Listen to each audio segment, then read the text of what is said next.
नमस्कार दोस्तों, टिकोड एग्जाम में आप सभी का स्वागत है। आज की क्लास में हम लोग डिस्कस करेंगे मॉक टेस्ट 10, जो कि आपके आने वाले परीक्षा यूपीपीसीएस प्रीलिम्स के लिए बहुत ही महत्वपूर्ण है। तो चलिए आज की क्लास को स्टार्ट करते हैं मेरे साथ ऐश्वर्या सिंह के साथ। अगर क्लास में आपको किसी भी तरीके का डाउट होता है तो आप मुझसे कमेंट बॉक्स में पूछ सकते हैं। आज की क्लास को स्टार्ट करने से पहले क्लास मैं थोड़ी सी इंफॉर्मेशन आप लोगों को देना चाहूंगी फाउंडेशन कोर्स की, जो कि डिकोड एग्जाम आप लोगों के लिए लेकर आया है यूपीपीसीएस बैच 2025 के लिए। इस फाउंडेशन कोर्स में हम एंटायर सिलेबस को कवर करेंगे, प्रीलिम्स और मेंस दोनों के।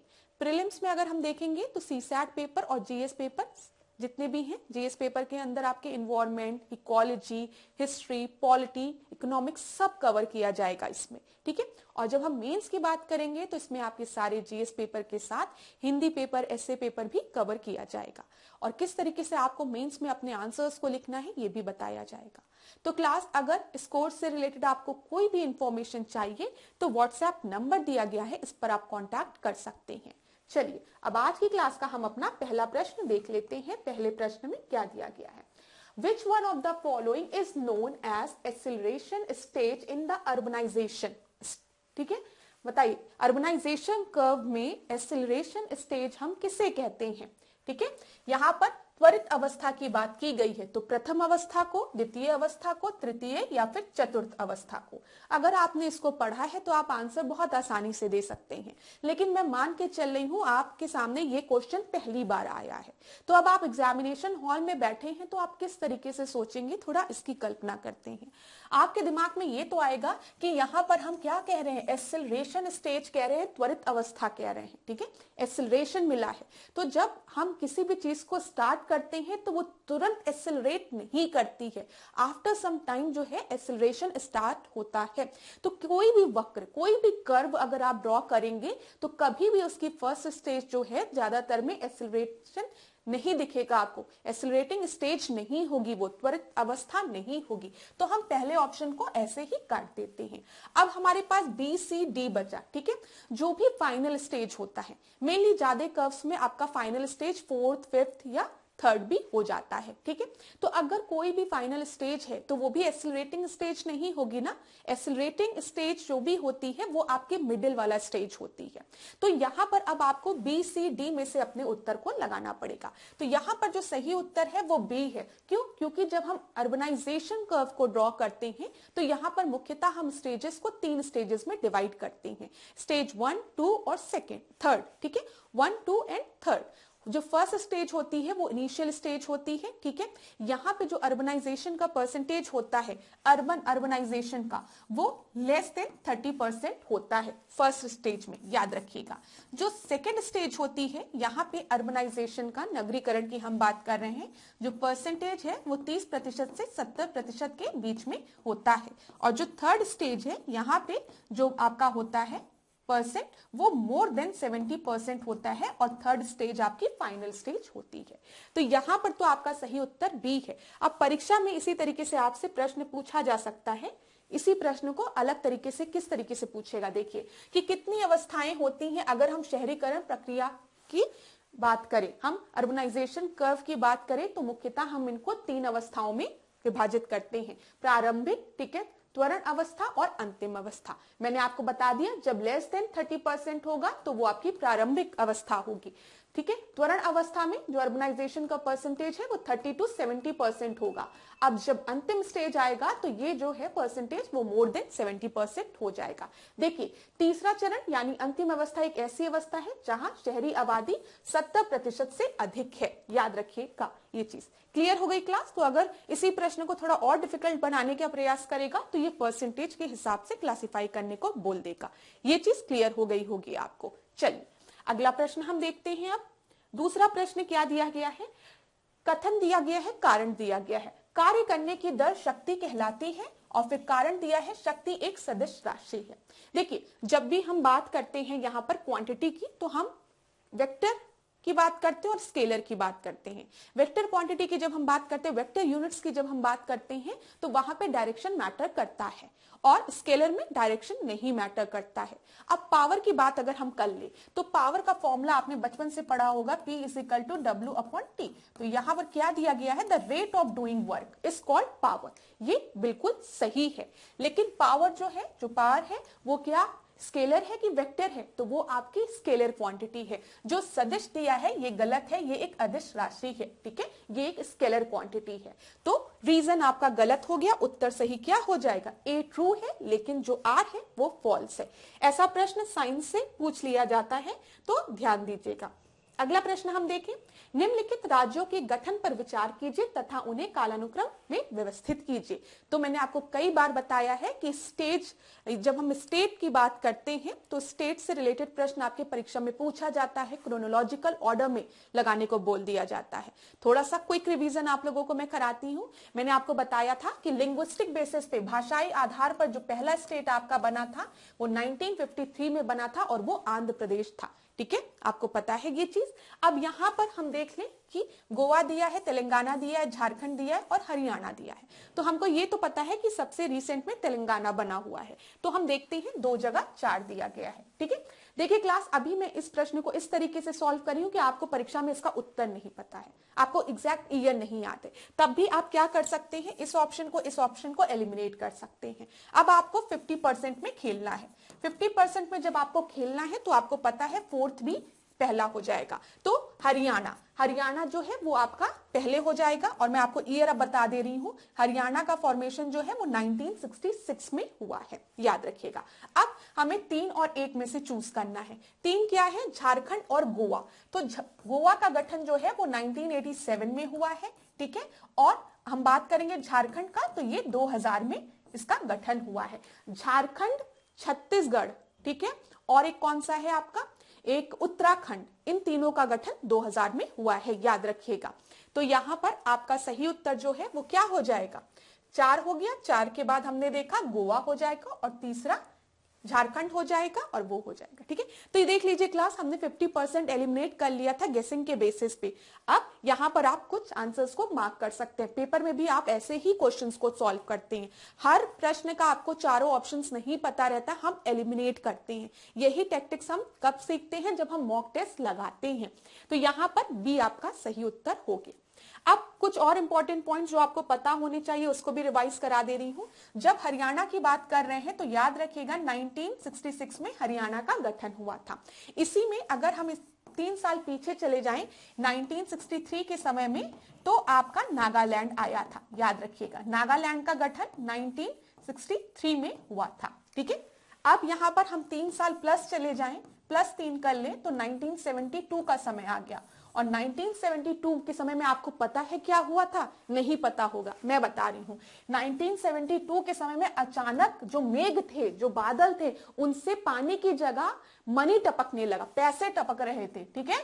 पानी की जगह क्या टपकने लगा, पैसे टपकने लगे, मनी टपकने लगा। तो 1972 में किन किन स्टेट्स का गठन हुआ है, सबसे पहले मेघ का, बादल का, मेघ का, तो मेघालय का, ठीक है। फिर उसके बाद टपक रहा है, क्या टपक रहा है, त्रिपुरा, ठीक है, त्रिपुरा टपक रहा है मतलब, ठीक है। और क्या टपक रहा था यहां पर, मणि टपक रहा था, तो मणिपुर। तो अब याद रहेगा आपको, अगर आपने याद रखा है कि हरियाणा का गठन 1966 में हुआ है, तो 6 साल बाद 1972 में अगर आप जाएंगे तो मेघालय, त्रिपुरा, मणिपुर का गठन हुआ है। इतनी चीजें क्लियर हो गई। अब यहां पर देखिए गोवा का गठन मैंने आपको बता दिया है 1987 में हुआ है। जब गोवा का गठन हुआ था तो MAG का गठन हुआ था, ठीक है, मतलब गोवा तो आ ही गया, एक आपका वहां पे मणिपुर, मेघालय है, तो बचा मिजोरम, मिजोरम, ठीक है, याद रखिएगा, और अरुणाचल प्रदेश, ये भी याद रखिएगा, ठीक है। तो इतनी चीजें आपको अब याद रहेगी। 1987 और 2000 में मैंने आपको बता दिया है किनका गठन हुआ है, छत्तीसगढ़ का हुआ है, ठीक है, और उत्तराखंड का हुआ है और झारखंड का हुआ है, ये भी याद रखिएगा, ठीक है। 2000 में एक चीज और क्लियर कर लीजिए क्लास, छत्तीसगढ़ का हुआ है। अब परीक्षा में जो एग्जामिनर पेपर बना रहा है ना, वो भी बहुत डिफिकल्ट बना रहा है। तो मैं आपको एक और चीज बता दे रही हूं कि इन तीनों का गठन तो हुआ है, लेकिन तीनों का गठन नवंबर में हुआ है। अब अगर परीक्षा में दे दिया कि क्रोनोलॉजिकल ऑर्डर में अरेंज करिए कि कौन से स्टेट का गठन पहले हुआ है, तो आप तो बाल खुजलाने लगोगे कि मैम ने तो बस इतना ही बताया था कि 2000 में इन सबका गठन हुआ है। लेकिन नहीं, अब मैं अभी आपको बताने जा रही हूं कि 2000 में नवंबर के समय किसका गठन कब हुआ है। तो 1 नवंबर को छत्तीसगढ़ बना है, फिर उसके बाद 9 नवंबर को उत्तराखंड बना है, और 15 को क्या बना है, 15 को बना है झारखंड। तो कुछ करके याद रख लेना, कुछ, ठीक है, कुछ याद रख लेना, कुछ, ठीक है, याद रहेगा। तो सबसे पहले अगर 2000 में पूछे तो छत्तीसगढ़ 1 नवंबर को, उत्तराखंड जो है वो आपका 9 नवंबर को, और झारखंड 15 नवंबर को बना है। इतनी चीजें क्लियर हो गई। तो ज्यादातर अगर प्रश्न बनेगा तो यहीं पर आपको फंसाने का प्रयास किया जाएगा। याद रखिएगा जो भी इंपॉर्टेंट पॉइंट्स मैंने आपको बताए हैं। चलिए अगला प्रश्न हम देखेंगे। भारत के राष्ट्रपति के विशेष अभिभाषण के संदर्भ में निम्नलिखित में से कौन सा कथन सही है बोला गया है। राष्ट्रपति लोकसभा के साधारण निर्वाचन के पश्चात प्रथम सत्र, ठीक है, प्रत्येक वर्ष के प्रथम सत्र के आरंभ में संसद के दोनों सदनों की संयुक्त बैठक को संबोधित करता है। बिल्कुल सही है, कोई भी गलती इसमें नहीं है। राष्ट्रपति अपने अभिभाषण में संसद को उसके आह्वान के कारणों के विषय में सूचित करता है। यह भी बिल्कुल सही है। यहां पर सही कोड को चुनना है, दोनों ही बिल्कुल सही है। सी आपका सही उत्तर है। ऐसे बड़े बड़े क्वेश्चनों को देखकर घबराइएगा नहीं। अगर आपको लगता है कि सही है, हाँ राष्ट्रपति ऐसा करता है, तो टिक लगा दीजिएगा। ज्यादा परेशान होने की आवश्यकता नहीं है कि अरे क्या करता है, क्या संबोधित करता है, क्या एड्रेस करता है, अरे कुछ नहीं, ठीक है। जब यहाँ पर ज्वाइंट सेटिंग बुलाता है वो, ठीक है, तो स्टार्टिंग के सेशन में बुलाता है, संबोधित करता है, आप लोग देखते होंगे, ठीक है। और यहाँ पर कॉज ऑफ इट समन बताता है। तो कोई भी आपको अगर बुला रहा है तो बताएगा ना कि किस पर्पज से, क्या रीजन है। तो यहाँ पर आपका सी जो है वो सही उत्तर है। अगला प्रश्न हम देख लें। Which among the following organization was responsible for throwing a bomb at Viceroy Harding in Delhi, ठीक है। हार्डिंग के ऊपर किसने बम फेंका था, ये आपको बताना है दिल्ली में। तो यहाँ पर ऑल इंडिया लेबर एसोसिएशन दिया है, युगांतर दिया है, यूनाइटेड पेट्रियोटिक एसोसिएशन दिया है, अनुशीलन समिति दिया है। तो देखिए क्लास, जब हम 1900 की बात करते हैं, उस समय 1902, 1905, 6, 7 ये चल रहा है। दो पार्टीज बहुत जोरों से थी। कौन सी? एक अनुशीलन समिति और एक अभिनव भारत। अभिनव भारत की जब हम बात करते हैं तो आप इस तरीके से लिखिए, अभिनव भारत। मेरे स्टूडेंट्स जो हैं वो कई बार कहते हैं कि मैम अभिनव भारत और अनुशीलन समिति में कंफ्यूजन होती है। तो मैं कहती हूँ क्यों कंफ्यूजन होती है, तो लोगों को कहते हैं कि मैम याद ही नहीं रहता है कि दामोदर ब्रदर्स जो है वो अभिनव भारत के साथ है कि अनुशीलन समिति के साथ है। तो मैंने कहा नाम ही तो बता रहा है। यहाँ पर देखो अभिनव की एंडिंग किससे हो रही है, आपके वी से हो रही है। तो विनायक दामोदर की हम बात करेंगे, ठीक है, वीर सावरकर की हम बात करेंगे, सावरकर ब्रदर्स की, तो ये अभिनव भारत से रिलेटेड थे, याद रखिएगा, ठीक है। और जब हम बात करेंगे अनुशीलन समिति की तो यहाँ पर पी मित्र आ जाएंगे। और यहां पर अगर आपसे बोला जाए कि जो 1911 में लॉर्ड हार्डिंग पे बम फेंका गया था, तो वो किसके समय पे फेंका गया था, किसने फेंका था? रास बिहारी बोस ने, ठीक है, रास बिहारी बोस ने। और वो किससे बिलोंग करते थे? अनुशीलन समिति से बिलोंग करते थे। डी आपका सही उत्तर है, ये याद रखिएगा। देखो यूनाइटेड पेट्रियोटिक एसोसिएशन तो किससे रिलेटेड था? ये आपके सर सैयद अहमद खान से रिलेटेड था ना। तो इस तरीके से भी आप सोच सकते हैं। यहां पर डी जो है वो सही उत्तर है। एक बार हम देख लेते हैं। देखिए, हार्डिंग पर बम फेंकने के लिए अनुशीलन समिति उत्तरदायी थी। हार्डिंग बम कांड जो है वो दिल्ली षड्यंत्र, दिल्ली कॉन्स्पिरेसी के नाम से भी जाना जाता है। और कौन सम्मिलित था इसमें? रास बिहारी बोस, ठीक है, यहां पर ध्यान दीजिएगा। चलिए, अच्छा, अनुशीलन समिति से रिलेटेड कुछ फैक्ट्स हम लोग देख लें। तो 1902 के समय ये बनी थी, ठीक है। इसके जो फाउंडर्स थे उनका नाम याद रखिएगा, बरिंद्र कुमार घोष, जतेंद्र नाथ बनर्जी और प्रमाथन नाथ मित्र, ठीक है, पी मित्र, जो कि आपको दिया रहता है। अच्छा, यहां पर पी मित्र दिया रहता है। और ढाका अनुशीलन समिति की अगर हम बात करेंगे, ठीक है, तो याद रखिएगा इसको भी, क्योंकि परीक्षा में पूछा जाता है यहां से। इट्स 2 पार्ट्स वे दी, ढाका अनुशीलन समिति और युगांतर समिति, जो कि कोलकाता में थी। ये सारे फैक्ट्स आपको पता होने चाहिए क्लास, जो मैं आपको बता रही हूं यहां पर। और 1905 में समिति पब्लिश भवानी मंदिर, ये किसके द्वारा, अब हो सकता है अगली बार परीक्षा में पूछ ले कि भवानी मंदिर किसके द्वारा पब्लिश किया गया था, अभिनव भारत के मेंबर्स द्वारा, अनुशीलन समिति के मेंबर्स द्वारा, तो आप क्या बताएंगे, अनुशीलन समिति के मेंबर्स द्वारा इसे पब्लिश किया गया था। बरिंद कुमार घोष जी का नाम आप याद रखिएगा, अरविंदो घोष का नाम याद रखिएगा, ठीक है, ये याद रखिएगा। तो जो घोष ब्रदर थे वो किससे रिलेटेड थे, वो अनुशीलन समिति से रिलेटेड थे। जो सावरकर ब्रदर्स थे वो अभिनव भारत से रिलेटेड थे, ठीक है। ये सारे फैक्ट्स बहुत इंपॉर्टेंट है परीक्षा के लिए, हो सकता है फिर पूछ लिया जाए। अगला प्रश्न हम देखते हैं छठवां। कथन और कारण दिया है, दो पिंडों के बीच एक आकर्षण बल कार्य करता है जिसे गुरुत्वाकर्षण बल कहते हैं। पृथ्वी के गुरुत्व के कारण ही पृथ्वी पर वायुमंडल उपस्थित है, ठीक है, बिल्कुल सही है। जब हम ग्रेविटेशनल फोर्स की बात करते हैं तो ग्रेविटेशनल फोर्स सही है। ग्रेविटी किसे क्या हो रहा है, आपने पेन ऊपर फेंकी नीचे गिर गई, क्यों, ड्यू टू ग्रेविटी ना। न्यूटन पेड़ के नीचे बैठ के सेब के पेड़ के नीचे रेस्ट कर रहा था ना, तो सेब गिरा, न्यूटन ने कहा नीचे क्यों गिरा, ऊपर क्यों नहीं गया, बताइए। तो ग्रेविटी की खोज हो गई, नीचे क्यों गिरा, ऊपर क्यों नहीं गया, तो ये बिल्कुल सही है, ठीक है। Atmosphere is present on earth due to the gravity of earth, ये भी सही है, दोनों ही बिल्कुल सही है, याद रखिएगा। यहां पर दोनों ही स्टेटमेंट सही है, बी आपका सही उत्तर हो जाएगा। अब देखिए अगर हम इसको स्टेटमेंट में देते कि atmosphere is present on earth due to the gravity of earth and attractive force act between the two bodies which is called gravitational force, तब ये सही हो जाता। रीजन को एजर्शन पे रख देते और एजर्शन को रीजन में रख देते, तो आप कौन सा टिक लगा के आते, ए लगा के आते, लेकिन यहां पर आपका बी हो जाएगा, ठीक है, क्योंकि दोनों अपने में ही एक इंडिपेंडेंट स्टेटमेंट्स हैं। तो बी आपका सही उत्तर है। यहां पर हम इस प्रश्न को देखते हैं, यहां पर एक तरफ आपको स्टेट दिया गया है, दूसरी तरफ राज्यसभा के में रिप्रेजेंटेशन दिया गया है। तो देखिए राजस्थान, गुजरात, कर्नाटक, पंजाब, तो राजस्थान में कितनी सीटें हैं, राजस्थान में 10 सीटें हैं, ठीक है। गुजरात में हम देखेंगे कितनी सीटें हैं, गुजरात में है आपकी, पहले देख लेते हैं 10 कहां कहां दिया गया है, 10 ए में दिया गया है और सी में दिया गया है, इतनी चीजें क्लियर हो गई। अब गुजरात की हम बात करेंगे तो गुजरात में आपकी जो सीटें हैं वो है 11 सीटें, ठीक है, तो 3 हो गया। फिर कर्नाटक की बात करेंगे तो कर्नाटक में कितनी सीटें हैं, 12 सीटें, पंजाब में 7 सीटें, आपका सही उत्तर ए हो जाएगा। हम लोग एक बार इसको देख भी लेते हैं, सीटों से रिलेटेड प्रश्न आपके परीक्षा में बनता है तो देख लीजिएगा, राज्यसभा में कितनी सीटें हैं, लोकसभा में कितनी सीटें हैं। तो यहाँ पर देखिए राजस्थान में 10 सीटें हैं, ठीक है, गुजरात में 11 सीटें हैं, ठीक है, और फिर कर्नाटक में 12 सीटें हैं और पंजाब में 7 सीटें हैं, ये याद रखिएगा। हम अगर बात करें उत्तर प्रदेश की तो उत्तर प्रदेश के पास सर्वाधिक सीटें हैं जो कि 31 सीटें हैं, ठीक है। और यहां पर देखिए नागालैंड, मणिपुर, त्रिपुरा, पौंडीचेरी, मिजोरम, मेघालय, अरुणाचल प्रदेश, सिक्किम, गोवा में कितनी सीटें हैं, 1 सीटें ही हैं खाली। देखिए नॉर्थ ईस्टर्न स्टेट्स की अगर हम बात करेंगे, ठीक है, नॉर्थ ईस्टर्न स्टेट में अगर हम असम को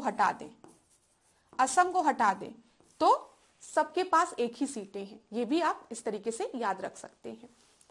गोवा के पास भी 1 ही सीट है, ये भी याद रखिएगा। चलिए निम्नलिखित में से कौन सा ध्वनि का लक्षण नहीं है, तो ध्वनि का लक्षण क्या नहीं है, तीव्रता होती है, इंटेंसिटी, पिच होता है, ठीक है, गुणवत्ता होती है, क्वालिटी कैसी है, अनुनाद नहीं होता है, रेजोनेंस नहीं होता है। तो सी आपका सही उत्तर हो जाएगा। यहाँ पर जैसे पूछा जाता है ना कि आदमियों की पिच हाई होती है कि औरतों की पिच हाई होती है, तो औरतों की पिच हाई होती है ना, और कई औरतों की पिच बहुत ज्यादा हाई होती है जिसकी वजह से हमको लगता है कि आवाज चुभ रही है, ठीक है। 9वें प्रश्न को देखते हैं, निम्नलिखित में से किस पदार्थ का आकार व आयतन दोनों अनिश्चित होता है, तो ये तो बचपन में ही आपने पढ़ा है, मेनली हम बात करते हैं सॉलिड, लिक्विड, गैस और बाद में प्लाज्मा की। 10वां प्रश्न हम देखते हैं, ध्यान से देखिएगा यहाँ पर, विच of the following institution office bring out wholesale price index data in India, direct है, WPI की अगर हम बात करें तो ये कौन रिलीज करता है, बताइए, RBI रिलीज करती है, यहाँ पे रिसर्च बैंक ऑफ इंडिया लिखा हुआ है, ठीक है, इसको रिजर्व बैंक ऑफ इंडिया कर लीजिए, इंग्लिश में गलत लिखा है, Reserve Bank of India, RBI हमारा सेंट्रल बैंक, ठीक है। मिनिस्ट्री ऑफ फाइनेंस नहीं, ministry of consumer affair, food and public distribution नहीं, the ministry of commerce and industry जो है वो होलसेल प्राइस इंडेक्स को निकालती है, बी आपका सही उत्तर होगा यहाँ पर। अब देख लीजिए क्लास, यहाँ पर जब मेनली हम WPI की बात करते हैं और CPI की बात करते हैं, कंज्यूमर प्राइस इंडेक्स की। WPI किसके द्वारा निकाला जाता है, याद रखिएगा, ऑफिस ऑफ इकोनॉमिक एडवाइजर द्वारा। और अगर हम मिनिस्ट्री देखेंगे, देखिए अगर ऑफिस पूछा तो ऑफिस ऑफ इकोनॉमिक एडवाइजर द्वारा, ठीक है। अगर मिनिस्ट्री पूछेगा तो ministry of commerce and industry द्वारा, ठीक है, CI द्वारा, ministry of commerce and industry द्वारा। यहां पर जब हम कंज्यूमर प्राइस इंडेक्स की बात करते हैं तो आप याद रखिएगा, अगर ऑफिस पूछेगा तो CSO द्वारा कंज्यूमर प्राइस इंडेक्स, CPI है ना, तो CPI को कौन निकालता है, CSO निकालता है, कंज्यूमर स्टैटिक्स ऑफिस द्वारा निकाला जाता, सेंट्रल स्टैटिक ऑफिस द्वारा, CSO द्वारा इसे निकाला जाता है। मिनिस्ट्री कौन सी है, तो ministry of statistic and programme implementation, ठीक है, याद रखिएगा, ministry of statistic and programme implementation द्वारा। परीक्षा में यहां से प्रश्न बन सकता है, तो बिल्कुल भी कंफ्यूज मत होइएगा। WPI में खाली गुड्स इंक्लूड किए जाते हैं, लेकिन जब हम बात करते हैं कंज्यूमर प्राइस इंडेक्स की तो इसमें गुड और सर्विसेज दोनों को इंक्लूड किया जाता है। ये चीज क्लियर है ना। यहां पर जो प्राइस है ये हम होलसेल मार्केट में कैलकुलेट कर रहे हैं, और यहां पर जब हम प्राइस है किसी गुड और सर्विस का, तो जब वो कंज्यूमर को मिल जा रहा है तो हम उस लेवल पे उसको डिटरमाइन कर रहे हैं, नाम से ही क्लियर है। बस याद रखिएगा जो इंपॉर्टेंट पॉइंट है, जब भी WPI की बात करेंगे तो ऑफिस ऑफ इकोनॉमिक एडवाइजर द्वारा इसे रिलीज किया जाता है, जो कि किस मिनिस्ट्री के अंदर आता है, ministry of commerce and industry, ठीक है। जब हम बात करेंगे कंज्यूमर प्राइस इंडेक्स की, CPI की, तो इसे CSO द्वारा निकाला जाता है, जो कि आपका किसमें आता है, अगर हम देखें तो मॉस्पी में, ठीक है। ये क्या है, ministry of statistic and programme implementation, ये याद रखिएगा। अच्छा, 2021 आर्थिक सलाहकार कार्यालय द्वारा जारी आंकड़ों में जुलाई 2021 में मुद्रास्फीति की दर, अच्छा 2021 का दिया है तो इसको मत याद करिए, वो आप चेक कर लीजिएगा। यहां पर खाली गुड्स होते हैं, यहां पर गुड और सर्विसेज दोनों होते हैं। यहां से प्रश्न क्लास बन सकता है इकोनॉमी का, तो ध्यान दीजिएगा। यहां पर देख लीजिए, मैं लेके भी आई थी आपके लिए। ये क्या है, जब हम प्रोड्यूसर और होलसेलर को देखते हैं और जो प्राइस होता है वो हम होलसेलर लेवल पे कैलकुलेट करते हैं, तो उसको हम WPI कहते हैं, ठीक है। यहां पर रिटेलर और कंज्यूमर होता है, जो प्राइस है वो हम कैलकुलेट करते हैं भाई यहां पर, ठीक है, तो ये CPI होता है, ये याद रखिएगा। जब CPI की बात करते हैं तो गुड और सर्विसेज दोनों को इंक्लूड करते हैं। यहां पर जब हम बात करते हैं WPI में तो मेनली गुड्स इंक्लूड होता है। फाइनेंशियल ईयर जो है अब वो शिफ्ट कर दिया गया है, ठीक है, 2022, अब ये तो शिफ्टिंग उसकी बात की गई है, तो इतना आप याद रखिएगा। चलिए अगला हम देखते हैं, यहां पर On the recommendation of which commission committee the interstate council was set up in India। तो बताइए इंटरस्टेट काउंसिल किस कमिटी के रिकमेंडेशन पे मतलब बना था। तो यहाँ पर पंची कमेटी दिया है, राजमन्नार कमेटी दिया है, कोठारी कमेटी दिया है और सरकारिया कमीशन दिया है। तो आपका सही उत्तर क्या होगा, इंटरस्टेट काउंसिल की जब हम बात करते हैं तो ये आपका सरकारिया कमीशन के रिकमेंडेशन पे बना था, ध्यान रखिएगा क्लास। तो आपका सही उत्तर डी हो गया। अच्छा, एक चीज और मैं आपको यहाँ पर बता दूं, सारी कमिटीज का गठन कब कब हुआ था, क्योंकि बार बार देखा जाता है क्वेश्चन में आपको क्रोनोलॉजिकल ऑर्डर में पूछ लिया जाता है। तो ध्यान दीजिएगा यहाँ पर क्लास, जब हम बात करेंगे पंची कमेटी की, ठीक है, तो पंची कमेटी का गठन कब हुआ है, तो ये 2007 में हुआ है। यहाँ पर देखिए पंची कमेटी के बारे में कहीं पर दिया गया है तो नहीं दिया गया है, तो आप यहीं पे डायरेक्ट लिखिए, मैं आपको यहीं पर बता दे रही हूँ। देखिए पंची कमेटी का जो गठन है वो 2007 के समय में हुआ है, याद रखिएगा। सेंटर स्टेट रिलेशनशिप से रिलेटेड है ये, ठीक है। राजमन्नार कमेटी की जब हम बात करेंगे तो इसका गठन कब हुआ है आपका, इसका गठन हुआ है 1969 में, ये भी सेंटर स्टेट रिलेशनशिप से रिलेटेड है, ठीक है। सरकारिया कमीशन की बात करेंगे तो 1983 में, ये भी आपका सेंटर स्टेट रिलेशनशिप से रिलेटेड है। अब कोठारी कमेटी की जब हम बात करेंगे तो इसका गठन 1964 में हुआ है, तो 1966 तक ये कमेटी थी, और ये किस चीज से रिलेटेड थी, तो ये आपका रिलेटेड थी एजुकेशन से। कोठारी कमेटी जो है वो एजुकेशन से रिलेटेड थी, पंची कमेटी, राजमन्नार कमेटी और सरकारिया कमीशन जो थी वो सेंटर स्टेट रिलेशनशिप से रिलेटेड थी। कभी भी क्रोनोलॉजिकल ऑर्डर में अरेंज करने को अगर ये आपको दे देगा तो आप किस तरीके से अरेंज करोगे, सबसे पहले राजमन्नार कमेटी है, ठीक है, याद रहेगा क्लास, जिसका की गठन कब हुआ है, 1969 में हुआ है। इसके बाद आप किसकी बात करोगे, इसके बाद आप बात करोगे सरकारिया कमीशन की। सरकारिया कमीशन का गठन 1983 में हुआ है। फिर आप किसकी बात करोगे, पंछी कमेटी की। इसका गठन कब हुआ है बताओ, 2007 में। तो ये भी याद रखिएगा, इंपॉर्टेंट है परीक्षा की दृष्टि से। अगला प्रश्न हम देख लें अब, दो या दो से अधिक अवयवों के सामंगी मिश्रण को क्या कहा जाता है। ठीक है, होमोजेनियस मिक्सचर ऑफ टू और मोर कंपाउंड आर कॉल्ड। तो सॉल्यूट दिया है, सॉल्वेंट दिया है, सॉल्यूशन दिया है, या फिर ए बी। ठीक है, तो यहां पर ध्यान दीजिए क्लास, अगर हमने कोई जार लिया है, ठीक है, इस जार में सॉल्वेंट है, जैसे वाटर है, तो वो क्या कहलाएगा, वो सॉल्वेंट कहलाएगा।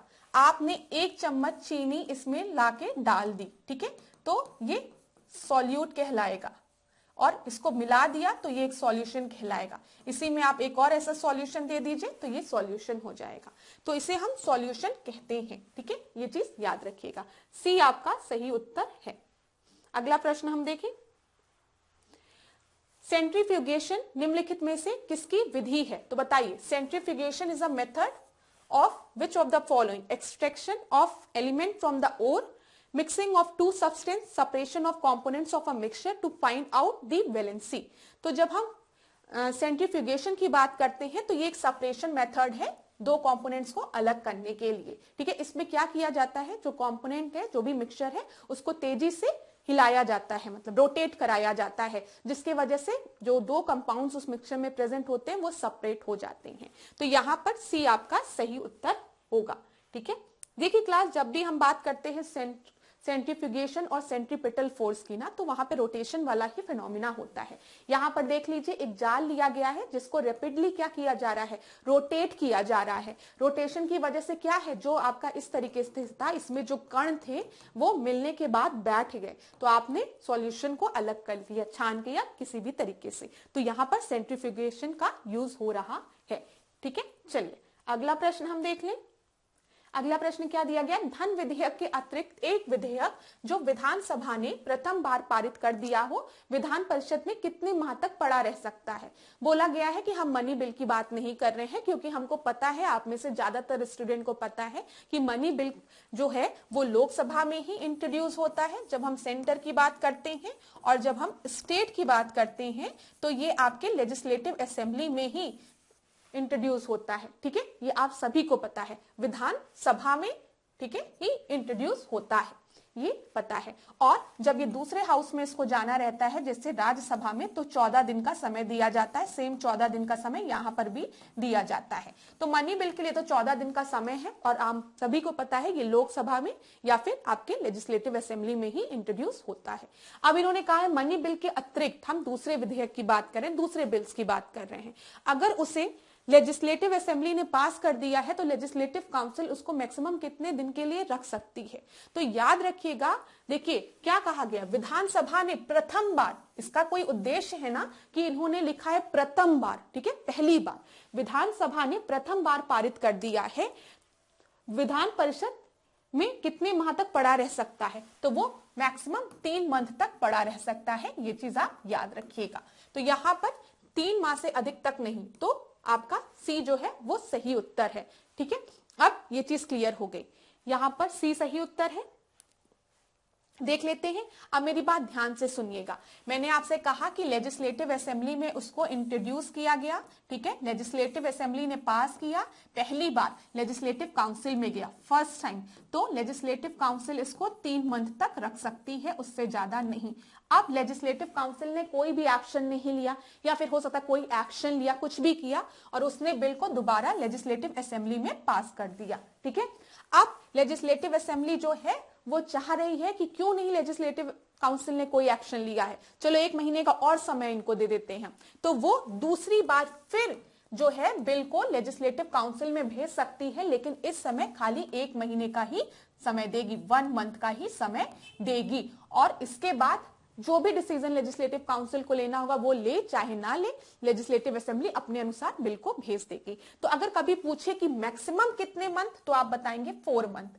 पहली बार 3 महीने का समय देती है, दूसरी बार 1 महीने का समय देती है, तो 3 + 1 = 4, ये याद रखिएगा। चलिए, क्लियर हो गया क्लास? बताइएगा चीजें समझ में आ रही है कि नहीं आ रही है, कमेंट बॉक्स में बताइएगा जरूर ये चीज।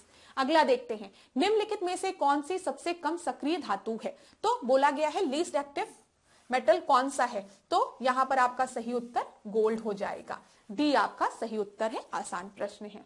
अगला देखते हैं हम।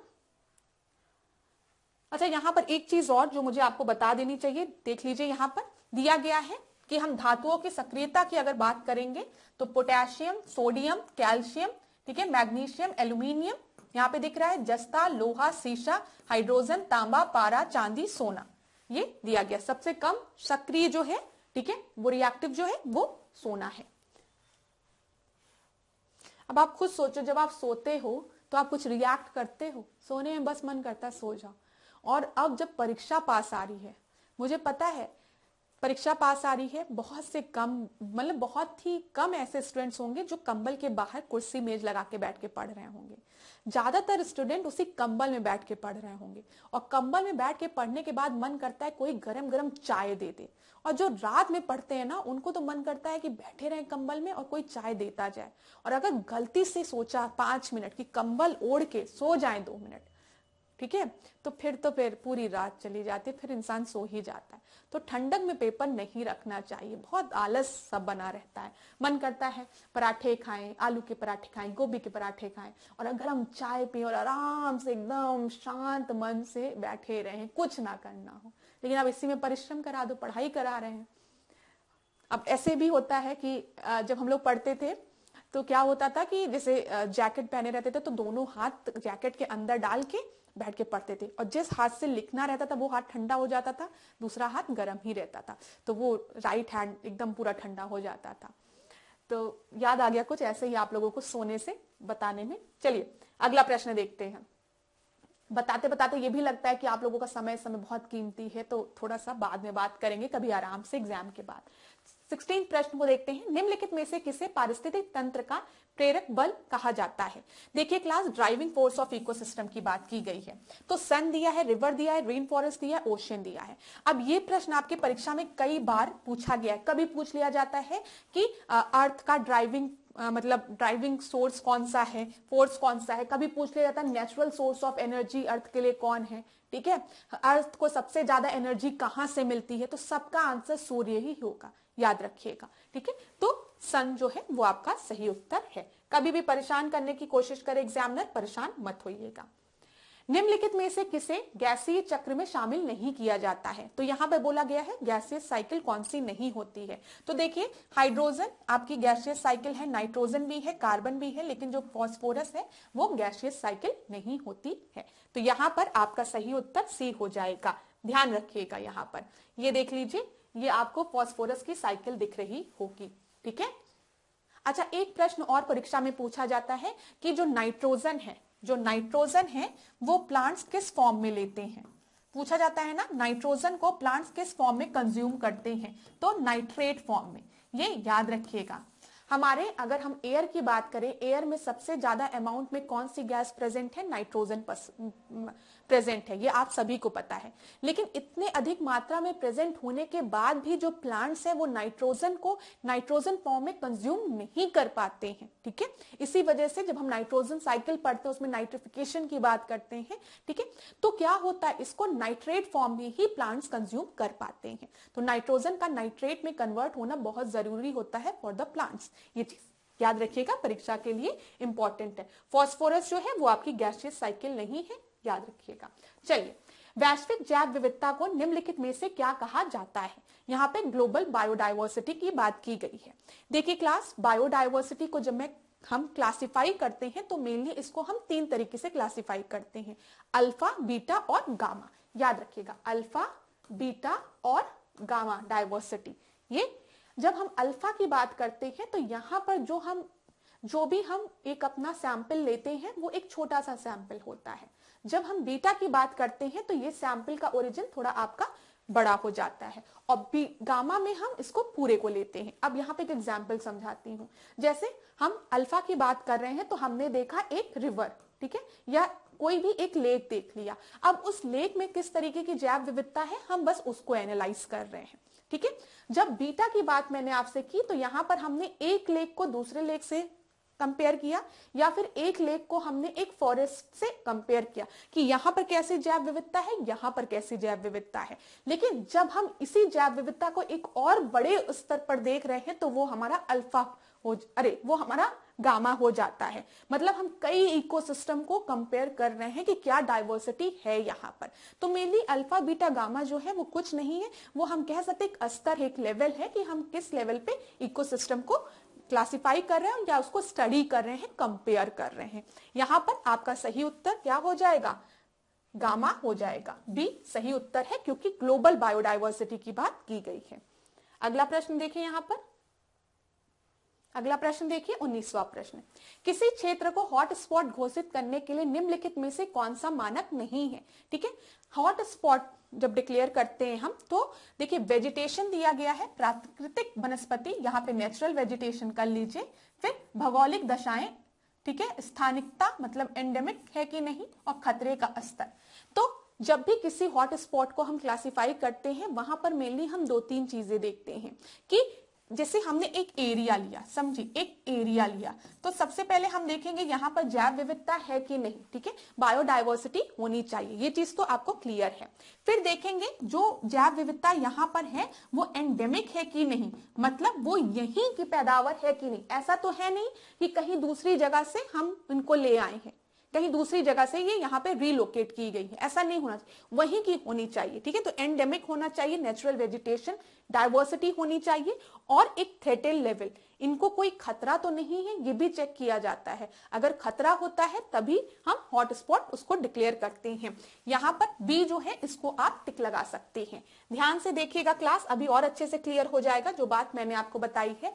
सबसे पहली कंडीशन आपको देखना है कि वो एंडेमिक है कि नहीं। जिस एरिया को हम बायोडाइवर्सिटी हॉटस्पॉट डिक्लेयर कर रहे हैं वहां पे एटलीस्ट 1500 वस्कुलर प्लांट्स होने चाहिए और वो वहीं से बिलोंग होने चाहिए, कहीं और से रीलोकेट नहीं किए गए हों। ठीक है, पहली कंडीशन। दूसरी कंडीशन, इनके थ्रेटन लेवल को हम देखते हैं कि जो भी एरिया है वहां पर 70% और more of its original natural vegetation जो है वो थ्रेटन होना चाहिए, उनको खतरा होना चाहिए। This mean that area has only 30 और less than of its natural vegetation left. ये चीज याद रखिएगा, थ्रेटेन है तभी हम हॉटस्पॉट डिक्लेयर कर रहे हैं। क्लियर क्लास, इतनी चीज समझ में आ गई। ये एंडेमिक वाला और थ्रेटेन वाला, ये दोनों शब्द बहुत ही महत्वपूर्ण हैं, ये चीज समझने का प्रयास करिएगा जब हम किसी को भी बायोडायवर्सिटी हॉटस्पॉट डिक्लेयर कर रहे हैं। अब अगर कभी परीक्षा में पूछ ले कि बायोडायवर्सिटी हॉटस्पॉट इंट्रोड्यूस किसके द्वारा किया गया था तो याद रखिएगा नॉर्मन मायर्स द्वारा, नॉर्मन मायर्स द्वारा। ठीक है, याद रहेगा, लिख दो नॉर्मन मायर्स द्वारा। चलिए, इतनी चीजें क्लियर हो गई होगी। अगला प्रश्न अब हम देखते हैं 20वां प्रश्न।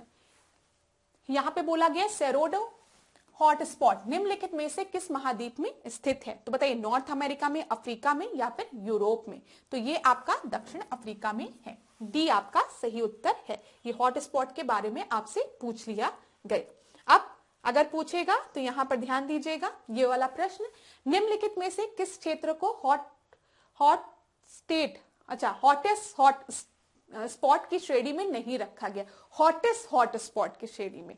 तो मेडागास्कर है, ठीक है, सूडालैंड है, फिलीपींस है, लेकिन पश्चिम हिमालय नहीं है, वेस्टर्न हिमालय नहीं है। ठीक है, ये भी याद रखिएगा। अब मैप में एक बार मैं आपको दिखा दूं क्लास, देखिए अगर हम हिमालयन रीजन देखें तो ये पूरा ऐसे हिमालयन रीजन आपको दिखता है। ठीक है, यहां पर अगर आप देखेंगे तो हिमालयन रीजन में मेनली जो ये रीजन है आपका, इधर वाला रीजन, ये आपका क्या है, ये आपका हॉटस्पॉट में है, बायोडायवर्सिटी हॉटस्पॉट में। तो कभी अगर आपको दे दे कि वेस्टर्न ईस्टर्न हिमालय दोनों दे दे तो आप कंफ्यूज मत होइएगा। अगर दोनों ऑप्शन प्रेजेंट होगा कि वेस्टर्न और ईस्टर्न हिमालय में से कौन सा आपको हॉट स्पॉट है तो आप ईस्टर्न हिमालय पे टिक लगा के आइएगा, ये चीज दिमाग में रखिएगा। फिर आपको पता है इधर वेस्टर्न घाट में, ठीक है, फिर आप इधर की तरफ जाओगे तो इधर आपको सुंडालैंड वाला रीजन मिल जाएगा।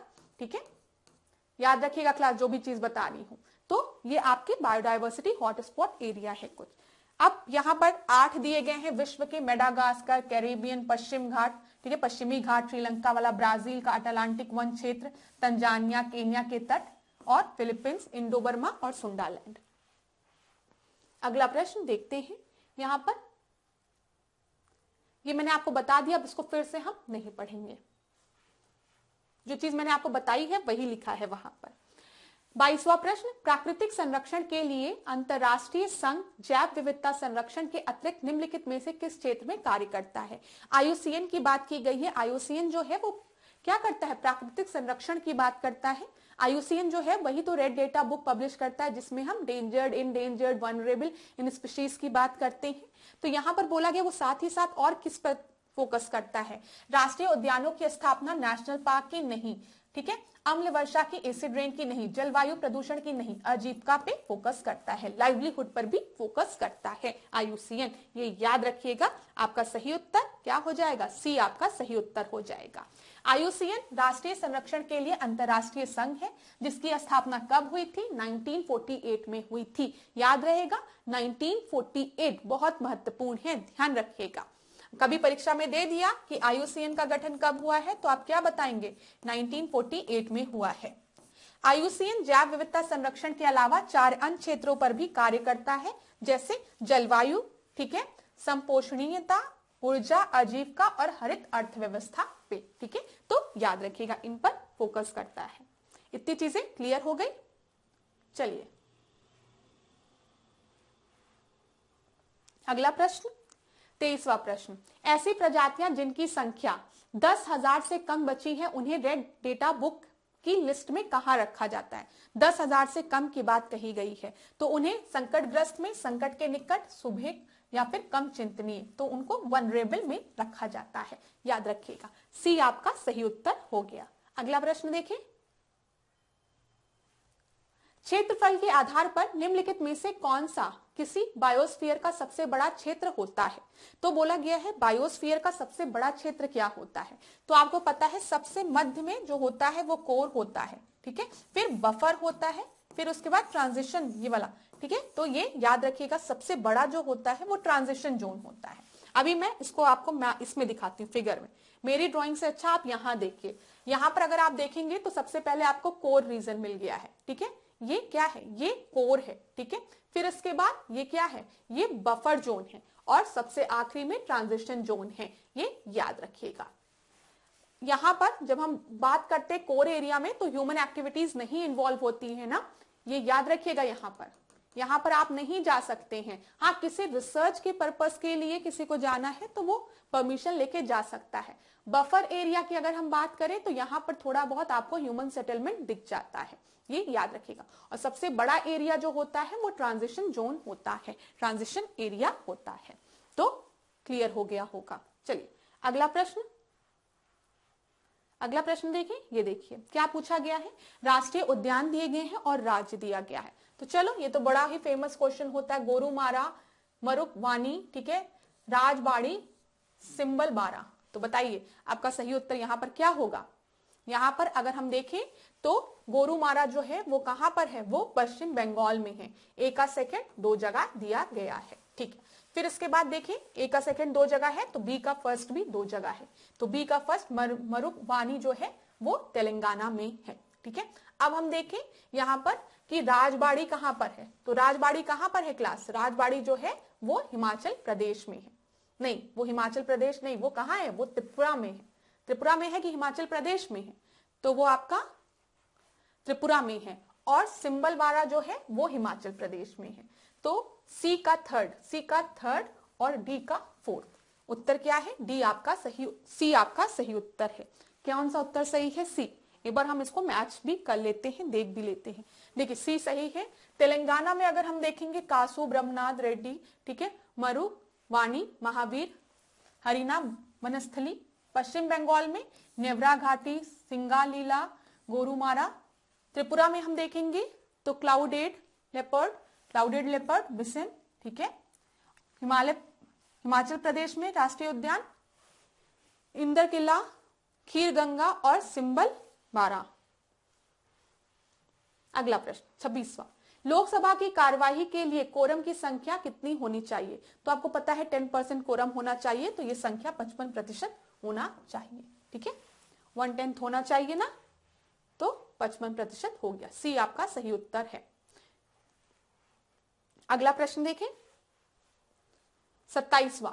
विघटन लोकसभा की अवधि को समाप्त कर देता है। विघटन के बाद नई लोकसभा के गठन के लिए निर्वाचन अनिवार्य हो जाता है। तो ये बिल्कुल सही है, दोनों ही सही है ना, बिल्कुल सही है दोनों स्टेटमेंट कि डिसोल्यूशन जो है वो टर्मिनेट कर देता है लोकसभा के टर्म को, और डिसोल्यूशन के बाद इलेक्शन नेसेसरी हो जाता है। तो यहां पर दोनों ही आपके बिल्कुल सही है, बी आपका सही उत्तर हो जाएगा। अगला प्रश्न देख लें, विपक्ष के नेता के संदर्भ में निम्नलिखित कथनों में से सत्य कथन देखें। लीडर ऑफ अपोजिशन की बात की गई है। Provision for this has been made in constitution. याद रखिएगा, भारतीय संविधान में हमने कहीं पर भी लीडर ऑफ अपोजिशन की बात नहीं की है, तो पहला आपका गलत हो गया। संसद के दोनों सदनों का एक ही विपक्ष का नेता होता है, ये भी गलत है। ठीक है, लोकसभा राज्यसभा का अलग होता है, तो यहां पर ये भी आपका गलत हो गया। तो क्या बोला गया है, चूज द ट्रू स्टेटमेंट, तो डी आपका सही हो जाएगा। ठीक है, डी जो है वो सही उत्तर है। अगला प्रश्न देखिए क्लास, दिए गए कथनों में से सत्य कथन को हमें चुनना है। बंदी प्रत्यक्षीकरण सार्वजनिक प्राधिकरण तथा निजी व्यक्ति दोनों के विरुद्ध जारी किया जा सकता है। हेबियस कॉर्पस, हेबियस कॉर्पस का मतलब क्या है, you may have the body. ठीक है, तो ये प्राइवेट और पब्लिक अथॉरिटीज दोनों द्वारा, दोनों के अगेंस्ट इशू किया जा सकता है। हाँ, पेशी बोला जाता है, पेश करो। ठीक है, you may have the body, तो दोनों के। प्रतिषेध निजी व्यक्ति के खिलाफ भी जारी किया जाता है। प्रोहिबिशन की हम जब बात करते हैं तो ये प्राइवेट इंडिविजुअल के अगेंस्ट में नहीं, यहाँ पर जो अपर कोर्ट होती है वो लोअर कोर्ट को प्रोहिबिट करती है। ठीक है, किसी केस को लेके, तो ये इंडिविजुअल के लिए नहीं होता है, तो सेकंड आपका गलत हो गया। यहां पर ट्रू स्टेटमेंट पूछा है, तो सही उत्तर क्या हो जाएगा, जल्दी से बताइए। केवल एक जो है वो आपका सही है। ठीक है, 29 का ए आपका सही है। यहां पर देख लीजिए, हेबियस कॉर्पस का शाब्दिक अर्थ क्या होता है, you may have the body, शरीर को प्रस्तुत किया जाए। तो बंदी प्रत्यक्षीकरण के द्वारा न्यायालय किसी गिरफ्तार व्यक्ति को न्यायालय के सामने प्रस्तुत करने का आदेश देती है, सामने वाले को पकड़ के लेके आओ। ठीक है, ये चीज याद रखिएगा।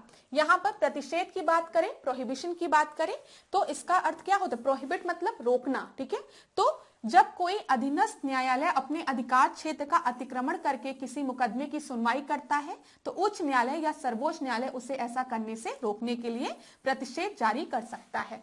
ठीक है, समझ में आया, जो लोअर कोर्ट है उसको रोका जा सकता है। आप किस बेसिस पे उसको सुन रहे हैं, ठीक है, प्रोहिबिट कर देता है। तो ये याद रखिएगा, ये किसके द्वारा यूज किया जाता है, कोर्ट्स द्वारा यूज किया जाता है।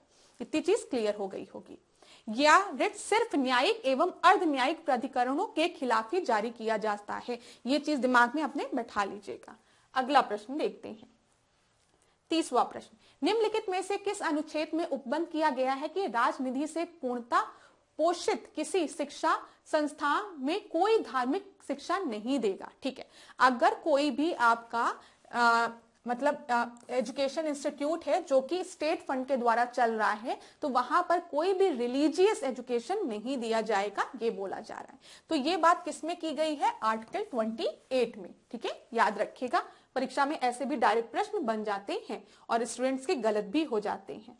देख लीजिए, यहाँ पर जब हम 25 से 28 की बात करते हैं तो यहाँ पर फ्रीडम ऑफ रिलीजन की बात की जाती है, धार्मिक स्वतंत्रता की बात की जाती है, ये आपको पता है। 28वें में अगर हम देखें तो कुछ शिक्षण संस्थाओं में धार्मिक शिक्षा या धार्मिक उपासना में उपस्थिति होने के बारे में स्वतंत्रता प्रदान की गई है। लेकिन 28(1) में क्या बोला गया है कि अगर राजनिधि से पूर्णता पोषित किया जा रहा है वो शिक्षा संस्था, ठीक है, तो वहां पे कोई भी धार्मिक शिक्षा नहीं दी जाएगी अगर स्टेट फंडेड है तो। अगर क्यों ऐसा बोला जा रहा है कि अगर कोई शिक्षा संस्था जो है वो स्टेट फंडेड है और वहां पे धार्मिक शिक्षा दी जा रही है, तो इसका मतलब क्या है, जो स्टेट है वो धर्म को प्रमोट कर रहा है ना, एक धर्म को प्रमोट कर रहा है। तो हमारे यहाँ आपको पता है कोई भी डिस्क्रिमिनेशन नहीं होना चाहिए। ठीक है, सेक्युलरिज्म की जब हम बात करते हैं तो आपके परीक्षा में ये भी प्रश्न पूछा जाता है कि वेस्टर्न सेक्युलरिज्म से हमारा भारतीय सेक्युलरिज्म की जो डेफिनेशन है वो कैसे डिफरेंट है। वेस्टर्न सेक्युलरिज्म की जब हम बात करते हैं तो यहाँ पे डाइवोर्स है, किसके किसके बीच में, स्टेट और रिलीजन के बीच में। मतलब रिलीजन का कोई भी संपर्क स्टेट में नहीं होगा, रिलीजन का कोई भी इंटरफेरेंस स्टेट के मैटर्स में नहीं होगा। ये वेस्टर्न सेक्युलरिज्म की डेफिनेशन है। लेकिन हमारे यहाँ जो सेक्युलरिज्म की डेफिनेशन दी गई है, हमने कहा है कि हम सेपरेट नहीं कर रहे हैं, हम डाइवोर्स नहीं करा रहे हैं दोनों के बीच में, लेकिन स्टेट कोई भी डिस्क्रिमिनेशन भी नहीं करेगा on the basis of religion. वो सारे रिलीजन को एक ही तरीके से ट्रीट करेगा। ये चीज क्लियर हो गई होगी। चलिए अब 31 प्रश्न को हम देखते हैं। निम्नलिखित में से किस वाद में उच्चतम न्यायालय ने निर्णय दिया कि शिक्षा का अधिकार अनुच्छेद 21 में प्रयुक्त प्राण और दैहिक स्वतंत्रता में शामिल है? तो अच्छा प्रश्न है। सुप्रीम कोर्ट ने किस उसमें कहा था? Right to education is included in the right of life and personal liberty, article 21 में। तो बताइए, Anil Vasudev versus state of Punjab case, Mohini Jain versus state of Karnataka, Shivani Jain versus state of Assam, या फिर Ram Jethmalani versus state of India case? तो यहाँ पर मोहिनी जैन बनाम कर्नाटक राज विवाद केस में ये चीज बोली गई थी। तो बी आपका जो है वो सही उत्तर है। देखिए, मोहिनी जैन बनाम कर्नाटक राज विवाद जो वाद था, उसमें उच्चतम न्यायालय ने निर्णय दिया कि शिक्षा का अधिकार अनुच्छेद 21 में प्रयुक्त प्राण और दैहिक स्वतंत्रता में शामिल है। ठीक है, ये चीज याद रखिएगा। चलिए अगला प्रश्न हम देखें। 32 की बात करें।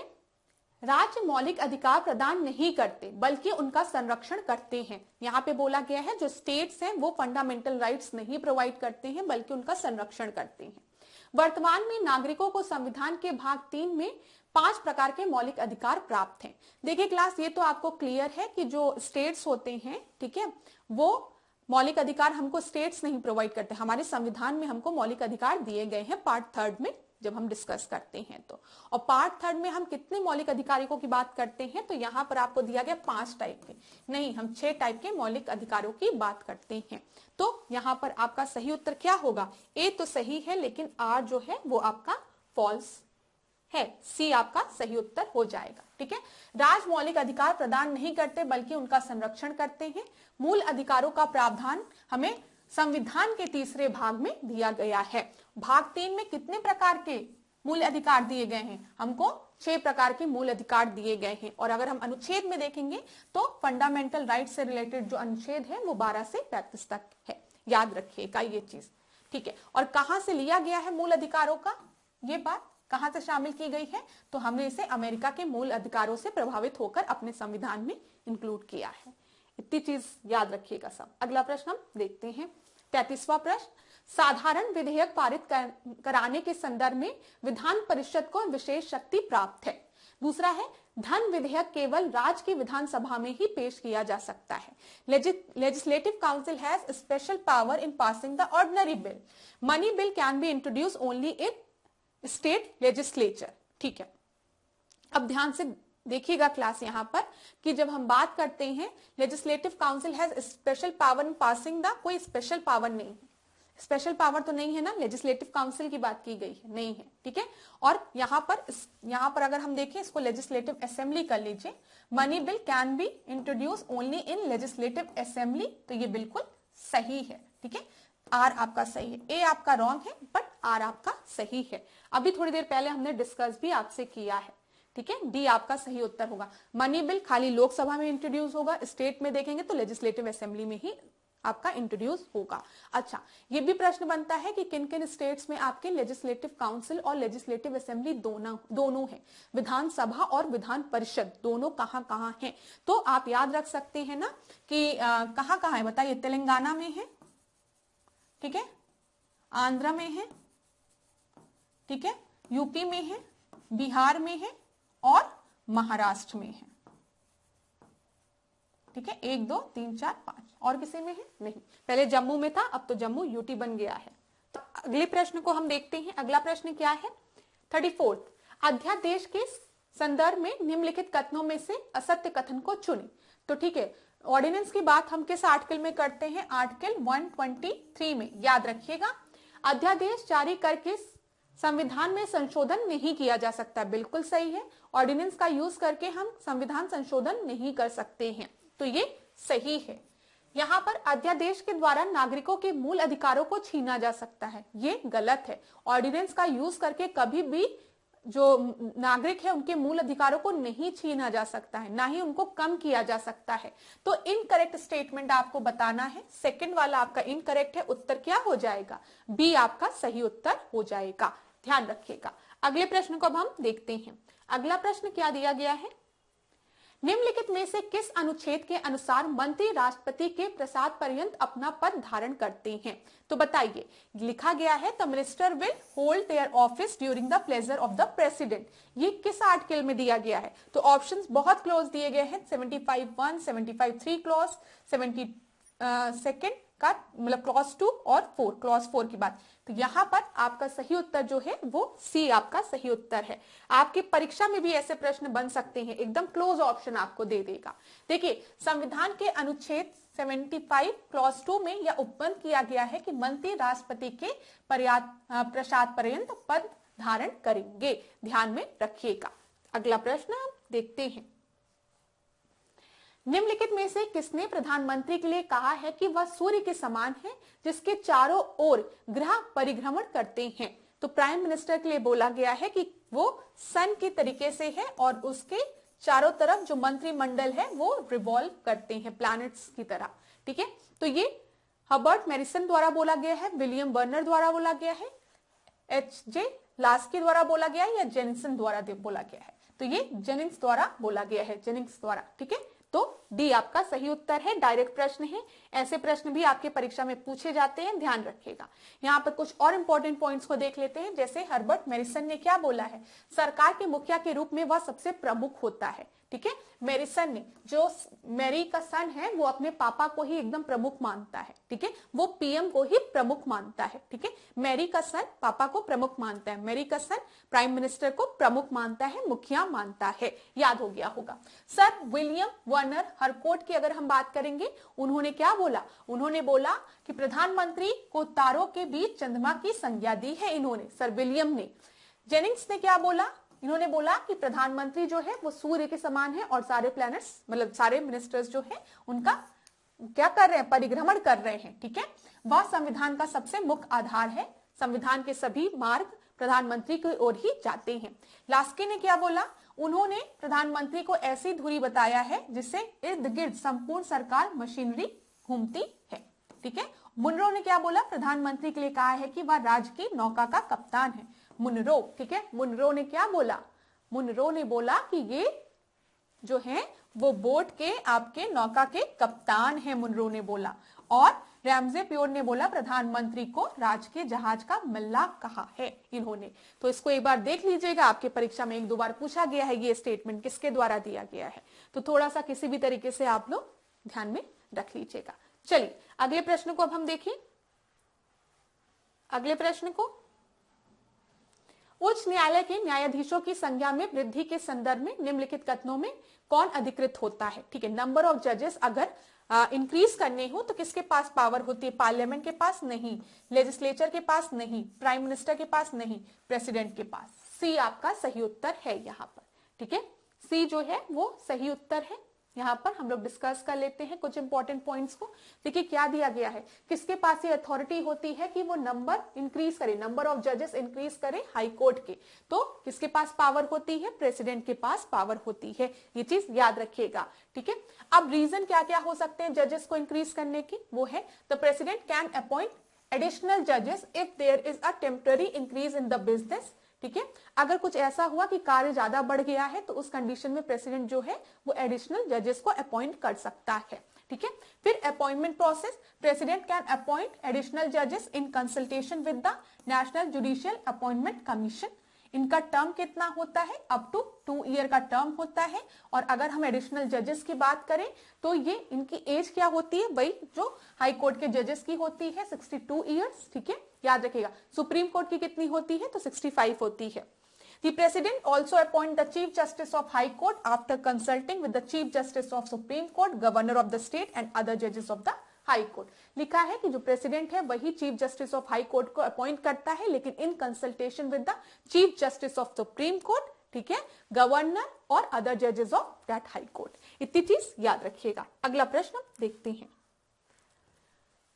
परिसीमन आयोग के संदर्भ में निम्नलिखित कथनों में से हमें सत्य कथन बताना है। डिलिमिटेशन कमीशन की बात की गई है, तो क्या डिलिमिटेशन कमीशन आपकी एक कॉन्स्टिट्यूशनल बॉडी है? नहीं, इसको तुरंत काट दीजिए। ठीक है, अभी तक 4 परिसीमन आयोग का गठन हुआ है, 4 डिलिमिटेशन कमीशन की गठन हुई है, तो ये बिल्कुल सही है। तो उत्तर क्या हो जाएगा आपका? Choose the correct, only 2 is the correct answer. ठीक है, मतलब b is the correct answer. अगर हम देख लें, यहां पर ध्यान दीजिए। अब ध्यान से सुनिएगा क्लास। अगर हम बात करें सबसे पहले डिलिमिटेशन कमीशन का गठन कब हुआ था, तो वो 1953 में हुआ था। ये देखिए 1953 में पहला हुआ था। ठीक है, जस्टिस एन चंद्रशेखर अय्यर थे उस समय। ठीक है, फिर उसके बाद 1963 में हुआ, 10 साल बाद हमने देखा ये सेकेंड डिलिमिटेशन कमीशन का गठन हुआ था, जिसमें कि जो लोकसभा की सीटें थी वो 494 से बढ़ाकर 522 कर दी गई थी। फिर तीसरे डिलिमिटेशन कमीशन का गठन हुआ 10 साल बाद। ठीक है, इसमें क्या बोला गया? इसमें जो सीटें थी, यहां पे ध्यान दीजिए, उसको 522 से बढ़ाकर कितनी कर दी गई थी? 543 कर दी गई थी। ये याद रखिएगा। और बोला गया 2001 के सेंसस के बेसिस पे ये डिलिमिटेशन आया था। यहाँ पे देखिए 42nd में इसमें एक चेंज किया गया। बोला गया अब से 2001 का सेंसस यूज किया जाएगा, लेकिन जो सीटें थी उस पे कोई भी चेंज नहीं किया गया था 42nd कॉन्स्टिट्यूशनल अमेंडमेंट के थ्रू। यहाँ पे ध्यान दीजिए, 42nd amendment act 1973 froze any further delimitation of the constituencies for election to the Lok Sabha and the state legislative assembly until the 2001 census। जब तक कि 2001 का सेंसस नहीं हो जाता तब तक फर्दर कोई भी डिलिमिटेशन कमीशन नहीं बैठेगा। यहाँ पे आपको दिख रहा है 10-10 साल के अंतराल पे, यहाँ पर 2001 तक इसको फ्रोज कर दिया गया था, इसको मतलब फिक्स कर दिया गया था। ये चीज याद रखिएगा। This was to encourage the population control measure of the state. फिर 2001 में आप सभी को पता है सेंसस आता है, और 2002 में चौथी डिलिमिटेशन कमीशन बैठती है। ये चीज याद रखिएगा। इन्होंने क्या बोला? 84th कॉन्स्टिट्यूशनल अमेंडमेंट के थ्रू जब आया 2002 में, बोला गया कि जितनी भी सीटें अभी सारे स्टेट्स को दी गई है वो अभी फ्रोजन ही रहेंगी। कब तक? 2026 तक। तो ये याद रखिएगा 2026 तक। और जो लास्ट 4th डिलिमिटेशन कमीशन है वो किसके द्वारा हेड किया गया था? कुलदीप सिंह के द्वारा हेड किया गया था। बस जो इंपॉर्टेंट पॉइंट्स बताएं वो याद रखिएगा। 4 डिलिमिटेशन कमीशन थी। अभी वाली जो है 84th कॉन्स्टिट्यूशनल अमेंडमेंट में बोल दिया गया है कि उसको जो सीटें सबको अलॉट है वो 2026 तक ऐसे ही रहेंगी। बस इतना याद रखिए, ज्यादा कंफ्यूज होने की जरूरत नहीं है। देखिए पढ़ना है, लेकिन कितना पढ़ना है ये भी आना चाहिए ना, क्योंकि प्रीलिम्स से जितना जरूरी है बस उतना याद रखिए। यहाँ पर देखिए बेरूबाड़ी यूनियन केस का संबंध मुख्य रूप से किससे था? तो बेरूबाड़ी यूनियन केस के बारे में आपने कई बार सुना होगा, तो आपको बताना है वो किससे रिलेटेड था।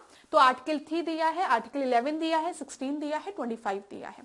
अब बेरूबाड़ी है तो बेरूबाड़ी एक जगह है। देखिए यहाँ पर अगर आप भारत का मैप और बांग्लादेश का मैप देखेंगे तो अब तो ये बांग्लादेश इधर की तरफ आता है बेरूबाड़ी। ठीक है, बांग्लादेश में आता है, ये बेरूबाड़ी है। ठीक है, इसी चीज को लेकर ये केस था। यहां पर पूछा गया था कि अगर भारत को अपने किसी भी प्लेस को किसी दूसरे कंट्री को देना है तो क्या उसके लिए वो आर्टिकल 3 का यूज कर सकता है कि नहीं, या फिर उसको संविधान संशोधन करना पड़ेगा। तो बोला गया कि जब भी हम भारत के किसी भी पार्ट को कहीं दूसरी कंट्री को देते हैं तो यहाँ पर कहीं ना कहीं भारत की संप्रभुता पर फर्क पड़ रहा है, सॉवरेनिटी पर फर्क पड़ रहा है। तो इसके लिए संविधान संशोधन आवश्यक है। आर्टिकल 3 के थ्रू हम ये काम नहीं कर सकते हैं। तो शॉर्ट में मैंने बताया है, आपको समझ में आया होगा। तो ये 3 से रिलेटेड है, याद रखिएगा। ठीक है, ये याद रखेंगे। जो बेरूबारी है ये आपको बांग्लादेश वाले रीजन में मिलेगा, तो इसी चीज को लेके था। तो हमने अपने इस लैंड को इनको हैंडओवर किया था। तो उस समय ये क्वेश्चन बना, सुप्रीम कोर्ट के से पूछा गया, राष्ट्रपति ने पूछा कि अगर हमें अपने देश के किसी हिस्से को किसी दूसरी कंट्री को देना है तो आर्टिकल 3 के यूज करके दे सकते हैं? नहीं दे सकते हैं। आर्टिकल 368 का यूज करना पड़ेगा। देखिए इस निर्णय के अनुसार किसी राज्य के क्षेत्र को कम करने के लिए अनुच्छेद नहीं, यहां पर देख लीजिए, राज्य के किसी क्षेत्र को कम करने के लिए अनुच्छेद 3 के तहत किसी राज्य के क्षेत्र को परिभाषित करने की संसद की शक्ति, तो वो मैंने आपको बताई है, लेकिन भारतीय क्षेत्र को किसी अन्य देश को सौंपने को शामिल नहीं करती है। ठीक है, उसके लिए हमें क्या करना पड़ेगा? अनुच्छेद 368 का यूज करना पड़ेगा जब हम अपना क्षेत्र किसी दूसरे देश को सौंप रहे हैं। चलिए आर्टिकल 3 देख लें तो आर्टिकल 3 में क्या क्या चीजें शामिल है। इसमें बस ये बोला गया है कि हम किसी नए स्टेट का गठन कर सकते हैं, 2 स्टेट को तोड़ के, एक स्टेट को तोड़ के उनकी बाउंड्री में चेंज कर सकते हैं। मतलब कोई भी एग्जिस्टिंग स्टेट है, ठीक है, हम इसको क्या कर दें, हम इसको तोड़ दें, हम नए स्टेट बना लें, ठीक है। हम किसी स्टेट के एरिया को बढ़ा सकते हैं, घटा सकते हैं, डिमिनिश कर सकते हैं, इसकी बाउंड्री को चेंज कर सकते हैं, इसके नाम को चेंज कर सकते हैं, लेकिन ये एग्जिस्टिंग स्टेट्स होने चाहिए, ये चीज याद रखिएगा। ये सब किसमें बोला गया है, आर्टिकल 3 में बोला गया है। Create new state by separating the territory from another state, uniting 2 state, मतलब 2 छोटे छोटे स्टेट्स थे उनको मिलाकर एक स्टेट बना दिया।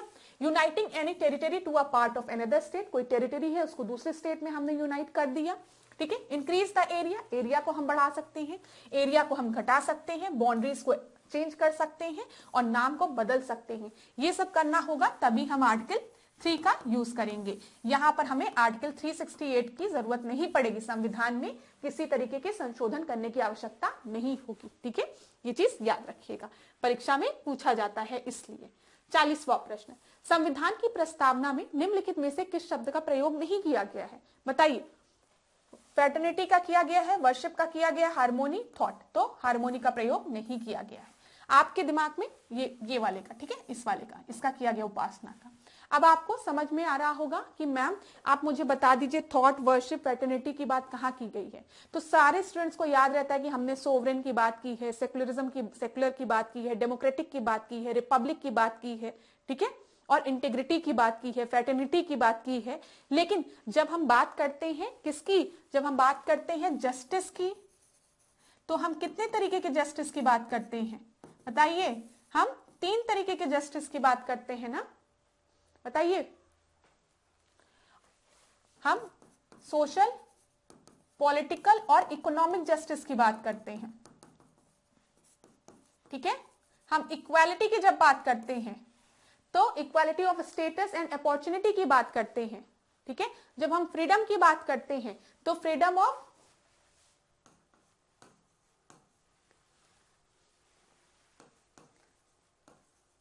थॉट, एक्सप्रेशन, बिलीव, फेथ, सबकी बात करते हैं ना। ये सब प्रीएम्बल में लिखा है, थॉट लिखा है, एक्सप्रेशन लिखा है, बिलीव लिखा है, फेथ लिखा है, वर्शिप लिखा है, लेकिन हार्मोनी की बात कहीं पर नहीं की गई है। तो बी आपका सही उत्तर होगा, ठीक है, ये चीज याद रखिएगा।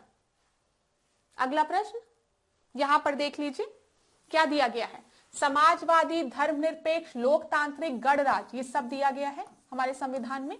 हम प्रभुत्व संपन्न की बात करते हैं, ठीक है। हम यहां पर क्या कहते हैं, हम समस्त नागरिक को सामाजिक, सोशल, इकोनॉमिक, राजनीतिक न्याय की बात करते हैं, ठीक है।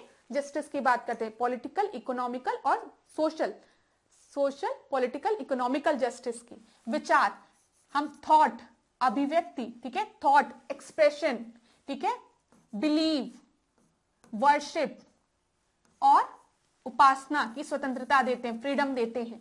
ये पूछा गया कितने तरीके के फ्रीडम की बात की गई है, 5 तरीके के फ्रीडम की बात की गई है।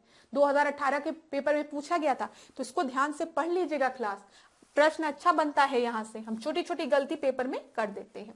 चलिए, निम्नलिखित में से किसे विश्व बैंक की निजी भुजा शाखा भी कहा जाता है, तो private arm of world bank हम किसे कहते हैं, ABCD में से आपको बताना है। यहाँ पे जो सही उत्तर है वो है अंतरराष्ट्रीय वित्त निगम, इंटरनेशनल फाइनेंस कॉर्पोरेशन, बी सही उत्तर है आपका। जल्दी जल्दी हम क्वेश्चन को इसलिए डिस्कस कर रहे हैं क्योंकि हमें बहुत से इंपॉर्टेंट चीजों को भी अभी डिस्कस करना है। देखिए, कथन दिया गया है प्रतिगामी कराधान प्रगामी कराधान के विपरीत होता है, ठीक है। रिग्रेसिव टैक्सेशन जो है वो ऑपोजिट होता है प्रोग्रेसिव टैक्सेशन के। In this the rate of tax decreases as the price और वॉल्यूम ऑफ क्वांटिटी इंक्रीजेस, ठीक है।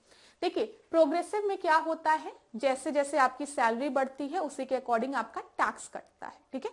अगर आपकी सैलरी बढ़ गई तो टैक्स प्रोग्रेस कर रहा है, उतना ज्यादा टैक्सेशन होगा। रिग्रेसिव ठीक इसका उल्टा होता है। दोनों ही बिल्कुल सही दिए गए हैं, ए आपका सही उत्तर हो जाएगा, ठीक है। ये चीज याद रखिएगा। तो ये चीज तो समझ में आ गया ना क्लास। प्रोग्रेसिव मतलब क्या है, हम टैक्स का दायरा जो है वो स्लैब जो है वो बढ़ा रहे हैं जैसे जैसे आपकी सैलरी बढ़ रही है, ठीक है। और रिग्रेसिव ठीक इसका उल्टा होता है। 42, स्टेनलेस स्टील एक मिश्र धातु है जिसमें लोहे के साथ निम्नलिखित को मिलाया जाता है।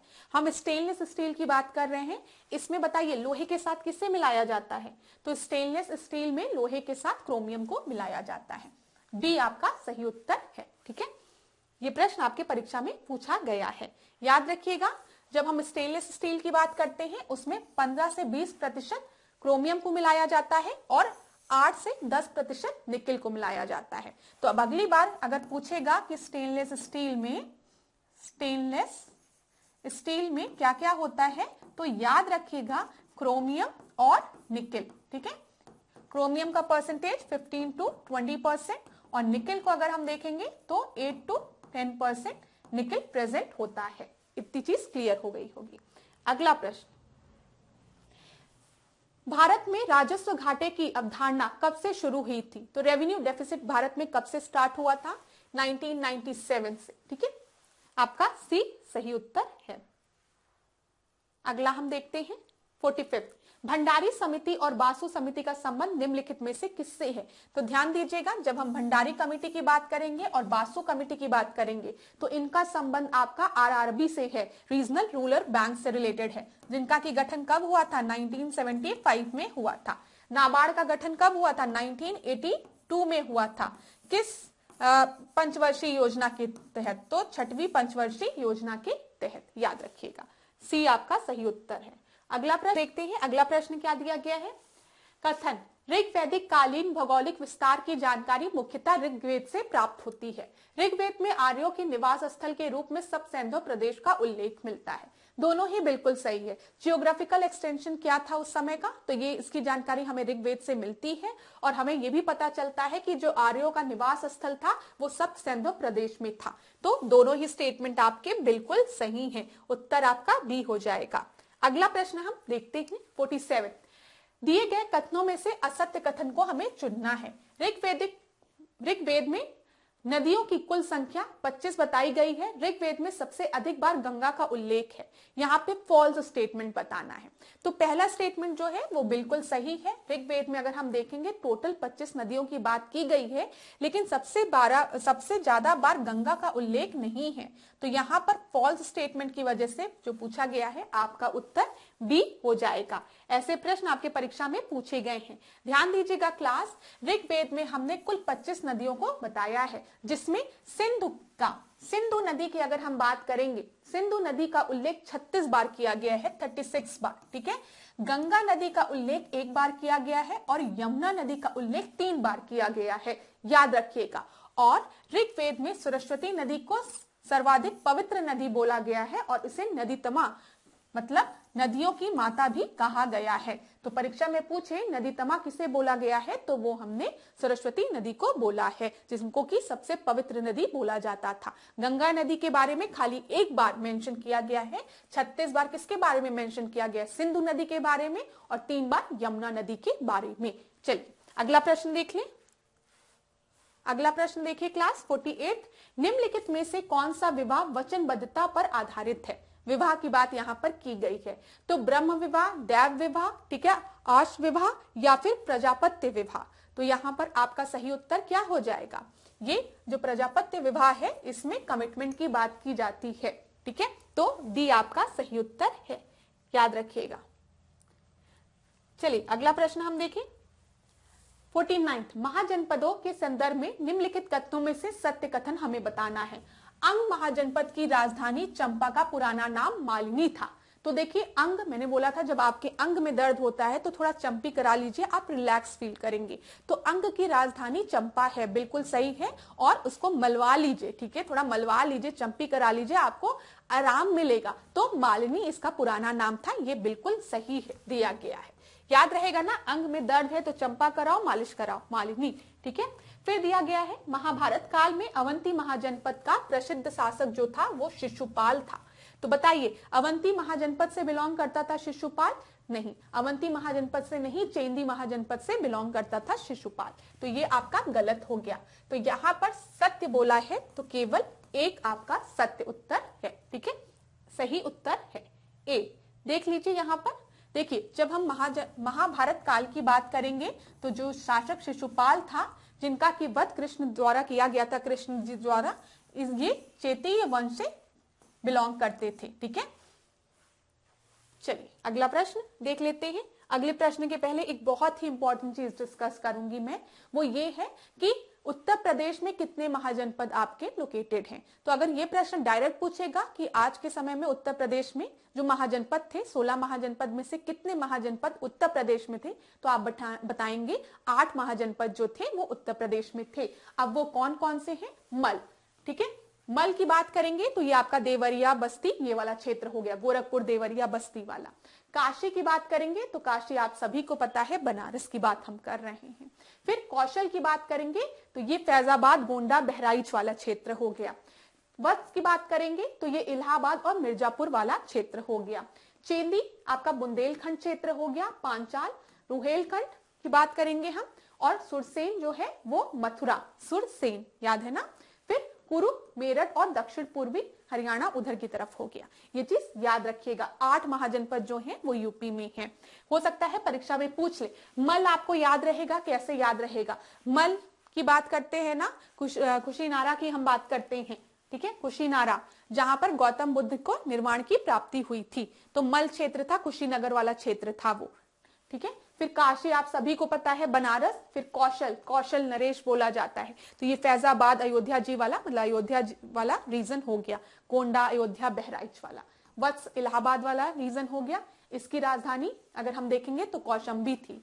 चेंदी की राजधानी शक्तिमती थी, ठीक है। पांचाल की राजधानी अहिछत्र और काम्पिल्य थी। सुरसेन की मथुरा थी और कुरु की इंद्रप्रस्थ थी। याद रखिएगा, महत्वपूर्ण है, यूपी से रिलेटेड प्रश्न यहां से बन सकते हैं, तो ध्यान दीजिएगा, क्लास छोड़ने की गलती मत करिएगा। 8 महाजनपद थे। यहां पर अगर आप देखेंगे यूपी में तो आपको सुरसेन दिख रहा है, ये मथुरा में, ठीक है। पांचाल की बात हमने किया, अहिछत्र काम्पिल, ठीक है। फिर इधर अगर आप देखेंगे कौशल श्रावस्ती वाला रीजन हो गया। कौशल मतलब ये अयोध्या, श्रावस्ती, गोंडा, बहराइच वाला रीजन। फिर ये आपका मल हो गया, कुशीनगर वाला, गोरखपुर कुशीनगर वाला, देवरिया वाला रीजन, ठीक है। इधर वत्स हो गया, इलाहाबाद वाला रीजन, मैंने आपको बताया, प्रयागराज वाला। चेंदी जो है शक्तिमती, ये बुंदेलखंड वाला रीजन हो गया, दिख रहा है आपको इधर, बुंदेलखंड वाला रीजन। ये जो ललितपुर झांसी वाला इधर अगर हम कहेंगे वो वाले रीजन की बात की जा रही है, ये याद रखिएगा। परीक्षा में एक प्रश्न और पूछा जाता है कि महाजनपद में एकमात्र महाजनपद कौन सा था जो कि गोदावरी नदी के पास था, साउथ में था, तो ये याद रखिएगा, अस्मक था, जिसकी की राजधानी पोतन थी, गोदावरी नदी क्षेत्र में था। यहां पर ध्यान रहेगा ना क्लास। एक बार पूछा गया था मत्स्य महाजनपद आज के समय में कहां पर है, तो मत्स्य की पहले राजधानी याद रखिएगा। मत्स्य का जो राजधानी थी वो विराटनगर थी, जो कि राजस्थान में है। ये देखिए, ये राजस्थान में, ये याद रखिएगा। हरियाणा की अगर हम बात करें, हरियाणा में कुरु इंद्रप्रस्थ, ठीक है, कुरु इंद्रप्रस्थ अगर थोड़ा देखेंगे तो यहाँ पे भारत के, अरे यूपी के भी उसमें आता है, ठीक है। यहां पर आपको कौन सा दिख रहा है? कंबोज दिख रहा है, हाटक, याद रखिएगा। चलिए, इतनी चीजें क्लियर हो गई होगी। अगला प्रश्न देखते हैं, 50वां प्रश्न। यूनानी लेखकों ने निम्नलिखित में से किस शासक को अग्रमीज कहा है? तो अग्रमीज किसे कहा गया है बताइए? काला अशोक को, महापद्मानंद को, धनानंद को, या बिंबसार को? तो यहां पर बोला गया है महापद्मानंद को। बी आपका सही उत्तर है, ठीक है। अगला प्रश्न देखिए,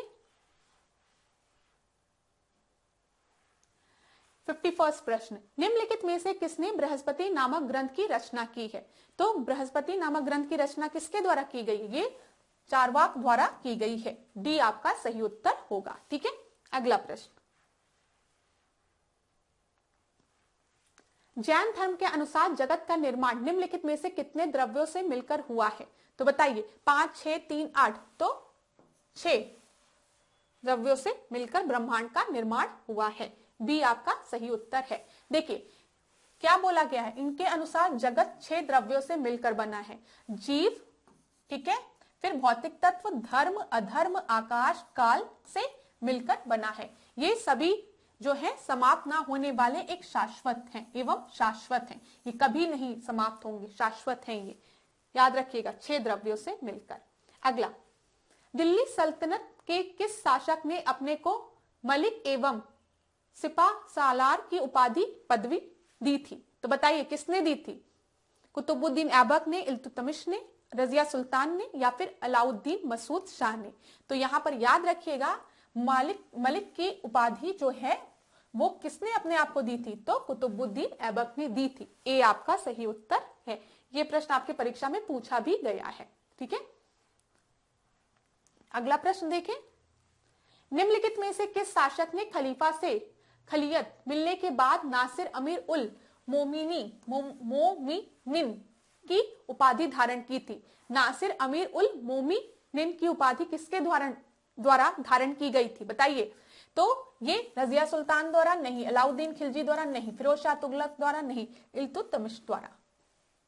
तो आपका डी जो है वो सही उत्तर है। अगला प्रश्न 55।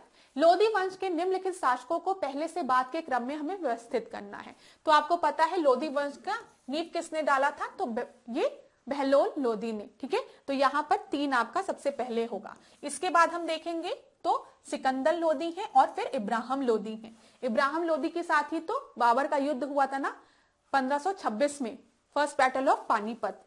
तो ए आपका सही उत्तर है।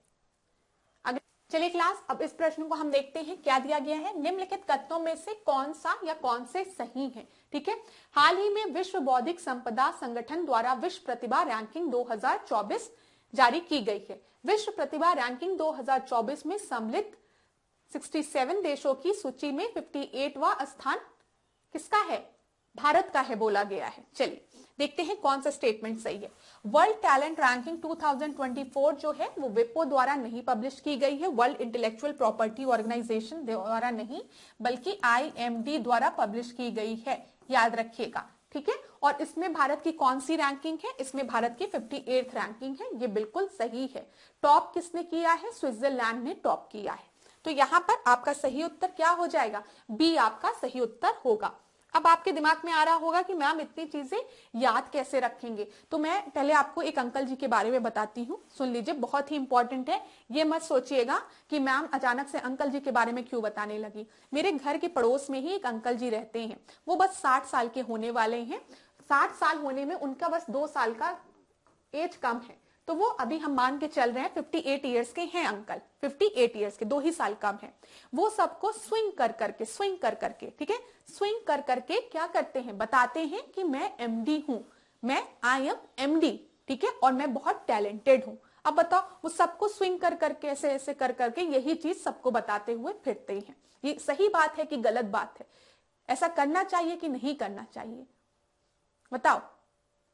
तो अब ध्यान दीजिएगा, ये अंकल से आप लोगों को कोई लेना देना नहीं है, लेकिन अगर ये स्टोरी याद हो गई तो ये प्रश्न अगर परीक्षा में पूछेगा तो आप आराम से दे लेंगे। अब ध्यान से सुनिएगा, मैंने आपसे क्या बोला? जो मेरे अंकल हैं बगल में रहते हैं वो 60 साल में 2 साल कम है। तो आपके दिमाग में रहेगा, अच्छा 60 के होने वाले थे अंकल, मैम ने 2 बोला था, तो 58, तो 58 साल के हैं वो। ठीक है, वो हमेशा सबसे क्या बोलते हैं? IMD, मैं MD हूं। ठीक है, मैं MD हूं और मैं बहुत टैलेंटेड भी हूं। यही चीज वो सबको स्विंग कर करके बताते हैं। ठीक है, वो स्विंग कर करके बताते हैं। तो आपने इसके थ्रू क्या किया? ये पूरा याद कर लिया। अब आपको अगर ये स्टोरी याद रहेगी तो ये इंडेक्स याद रहेगा। ध्यान दीजिए, ये इंडेक्स जो हम वर्ल्ड टैलेंट रैंकिंग की बात कर रहे हैं, इसमें मैंने आपसे क्या कहा कि यहां पर देखिए टैलेंट लिखा हुआ है, तो टैलेंट रैंकिंग किसके द्वारा दी गई है? IMD द्वारा, इंस्टीट्यूट फॉर मैनेजमेंट डेवलपमेंट द्वारा। ठीक है, उन्होंने कहा IMMD।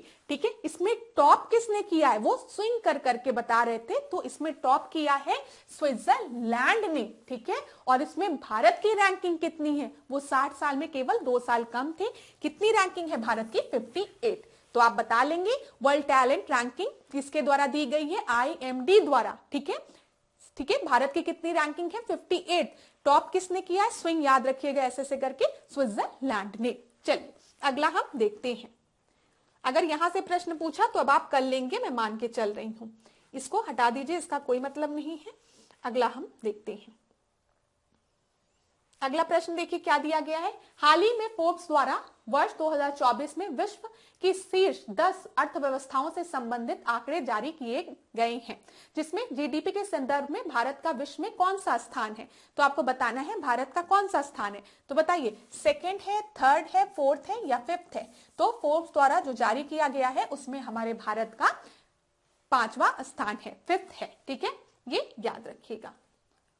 डी आपका सही उत्तर है। यहां पर देख लीजिए, पहले यूएसए है, दूसरे पे आप सभी को पता है चाइना है, तीसरे पे जर्मनी है, चौथे पे जापान है और पांचवे पे भारत है हमारा। फोर्ब्स द्वारा जारी किया गया है ये 10 largest economies in the world. तो पहले पे कौन है बताइए, यूएसए है, आप लोग गेस कर सकते हैं, दूसरे पे चाइना को भी गेस कर सकते हैं, तीसरे पे जर्मनी है, याद रखिएगा, चौथे पर जापान है और फिर पांचवे पे हमारा भारत है, ये याद रखिएगा। अगला प्रश्न हम देखते हैं। अगस्त 2024 में चैरिटीज एंड फंड फाउंडेशन द्वारा वर्ल्ड गिविंग इंडेक्स 2024 जारी किया गया है। इस सूचकांक में भारत की क्या रैंकिंग है। तो बताइए, गिविंग की बात की गई है। गिविंग इंडेक्स में 2024 मतलब रिलीज हुआ है by the Charities Aid Foundation. What is the ranking of India, 25, 26, 27 या फिर 28। बताइए, तो यहां पे भारत की रैंकिंग क्या होगी। तो यहां पे याद रखिएगा, अगर गिविंग की हम बात कर रहे हैं GIVING, तो गिविंग में कितना शब्द है, 1 2 3 4 5 6। ठीक है, कितने शब्द हैं गिविंग में, 6 शब्द है। तो भारत की कितनी रैंकिंग है, 26वीं रैंकिंग है। बी टिक लगा दीजिएगा, कितना, बी आपका सही उत्तर है, याद रहेगा। अब आपको कभी नहीं भूलेगा, अगर पूछेगा फर्स्ट कौन आया है तो इंडोनेशिया बता दीजिएगा। चलिए 59 प्रश्न देखते हैं। निम्नलिखित कथनों में से कौन से आपके सही नहीं है, नॉट करेक्ट पूछा गया है। तो देखते हैं, जुलाई 2024 में worldatlas.com ने रिलीज किया है वर्ल्ड 10 लार्जेस्ट कोल माइंस। ठीक है, लार्जेस्ट कोल माइंस की बात की गई है।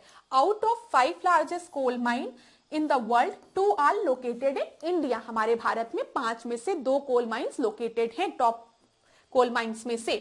ठीक है, गेवरा ओपन कास्ट जो है, यहां पर देखिए माइन छत्तीसगढ़ में है और इसको डिक्लेयर किया गया है वर्ल्ड के लार्जेस्ट कोल माइन में in the term of the production of volume. तो आपको बताना है कौन सा इनकरेक्ट है। तो यहां पर ध्यान दीजिएगा, क्लास worldatlas.com ने रिलीज किया है। ठीक है, वर्ल्ड के 10 लार्जेस्ट कोल माइंस के बारे में बिल्कुल सही है, जिसमें से 5 वर्ल्ड के लार्जेस्ट कोल माइन में 2 हमारे भारत का है, ये भी बिल्कुल सही है। लेकिन जो गेवरा ओपन कास्ट माइन है छत्तीसगढ़ का, वो सेकेंड रैंकिंग पे है, फर्स्ट रैंकिंग पे नहीं है। तो थर्ड आपका गलत हो गया, उत्तर क्या होगा, सी होगा, क्योंकि नॉट करेक्ट पूछा गया था। एक बार हम लोग चेक भी कर लेते हैं, सी आपका सही उत्तर है। अब ध्यान से देखिएगा, जो सबसे पहला गोल्ड माइन है, ठीक है, कोल माइन है, सॉरी कोल माइन है, जो कोयला खदान है, वो यूएसए का है, उसका नाम है ब्लैक थंडर। ठीक है, और हमारे यहाँ का गेवरा माइन है। ठीक है, ये याद रखिएगा, गेवरा माइन है जो कि छत्तीसगढ़ में है, ये याद रखिएगा गेवरा। और 4th नंबर पे है कुसमुंडा। तो गेवरा और कुसमुंडा हमारे यहाँ है। कुसुम जो है वो गोरी रंग की, गेवरा रंग की, गेवरा नहीं सावली गेवरा, क्या बोलते उसको, मतलब नहीं याद आ रहा है, गेहुआ रंग का ना, गेहुआ, तो गेवरा। कुसुम जो है वो गेवरा, गेहुआ, ऐसे याद रख लेना। तो वो 2nd और 4th पोजीशन पे है। ठीक है, गेवरा कुसुम। ठीक है, तो ये कहां पर है आपके, ये याद रखिएगा, छत्तीसगढ़ में है, इंडिया में। ये दोनों भी इंपॉर्टेंट है, हो सकता है परीक्षा में पूछ ले। याद हो रहा है ना, वर्ल्ड गिविंग इंडेक्स में भारत की कौन सी रैंकिंग है। मैंने आपको क्या कहा, बिल्कुल भी परेशान मत होना, बस गिविंग में देखना कितने शब्द हैं, 1 2 3 4 5 6, तो 26वीं रैंक लगा देना, याद रहेगा। अंकल जी वाली स्टोरी आपको याद ही रहेगी। अंकल 58 साल के हैं, कहते हैं आई एम MD, और ये चीज वो सबको स्विंग कर करके बताते रहते हैं और कहते हैं मैं बहुत टैलेंटेड हूं। तो वर्ल्ड टैलेंटेड रैंकिंग में भारत की जो रैंक है वो 58th है। चलिए क्लास, अब आज के सेशन को यहीं पे हम एंड करेंगे। नेक्स्ट क्लास में हम और प्रश्नों के साथ मिलेंगे। करंट अफेयर्स के प्रश्न जो है वो आप रिवाइज जितनी बार करेंगे आपके लिए उतना अच्छा होगा। अब आप मुझे जरूर बताइएगा आज की क्लास आपको कैसी लगी। ठीक है, यहाँ पर कोई भी डाउट होगा आपको आज की क्लास में तो कमेंट बॉक्स में बताइएगा क्लास। अब बहुत कम समय बचा है तो ज्यादा से ज्यादा रिवीजन पे फोकस करिए, नंबर ऑफ क्वेश्चंस को ज्यादा से ज्यादा सॉल्व करिए, आप लोगों के लिए अच्छा होगा। तो जितना पढ़ेंगे उतना अच्छा होगा, दिमाग में सब चीजें याद रहती है, एग्जामिनेशन हॉल में बैठेंगे तो एक एक चीजें याद आएगी। इन सब की चिंता मत करिए कि क्या करेंगे क्या नहीं करेंगे, मैक्सिमम टाइम रिवीजन पे दीजिए, ठीक है। ज्यादा से ज्यादा रिवीजन करिए अपने सब्जेक्ट्स का, आपको बेनिफिट जरूर मिलेगा। तो आज के सेशन को अब हम यहीं पे खत्म करते हैं। नेक्स्ट क्लास में हम मिलेंगे आपसे नए प्रश्नों के साथ, करंट अफेयर के क्वेश्चंस को भी हम जरूर डिस्कस करेंगे, क्योंकि यहाँ से आपके परीक्षा में ज्यादातर प्रश्न पूछे जाएंगे, तो इसलिए हमें ध्यान देना है, ठीक है। लगभग 30 प्रश्न तो पूछे ही जाएंगे, तो इसको ध्यान में रखते हुए चलना है और अपने पास्ट ईयर्स के पेपर्स को भी डिस्कस करते हुए चलेंगे। तो आशा करती हूँ आपके लिए क्लास यूजफुल रही हो। अगर अच्छी लगी हो तो लाइक करिएगा, और लास्ट क्लास जो मैंने आपको बोला है 7th क्लास को जरूर देख लीजिएगा, वहां पर भी हमने बहुत से महत्वपूर्ण पॉइंट्स को डिस्कस किया है। अब आज के सेशन को यहीं पे एंड करूंगी, नेक्स्ट क्लास में आपसे मिलूंगी, और जाते जाते आपसे फिर कहूंगी अपने पे विश्वास रखिए, पढ़ाई करिए, सब सफलता जरूर मिलेगी। माता पिता के आशीर्वाद पर, ईश्वर के आशीर्वाद पे, अपने गुरुजनों के आशीर्वाद पर विश्वास रखिए। आप ही जैसे स्टूडेंट कल SDM बनते हैं, ठीक है। तो एकदम पॉजिटिव रहिए, बिल्कुल भी नकारात्मक चीजों से, सारी नकारात्मक चीजों से दूर रहिए, खूब पानी पीजिए, खूब पढ़िए। आशा करती हूँ आपका स्वास्थ्य अच्छा हो, खूब पढ़ें, आप लोग आगे बढ़ें। इसी के साथ आज के सेशन को यहीं पे खत्म करते हैं, नेक्स्ट क्लास में आपसे मिलेंगे। Thank you so much class.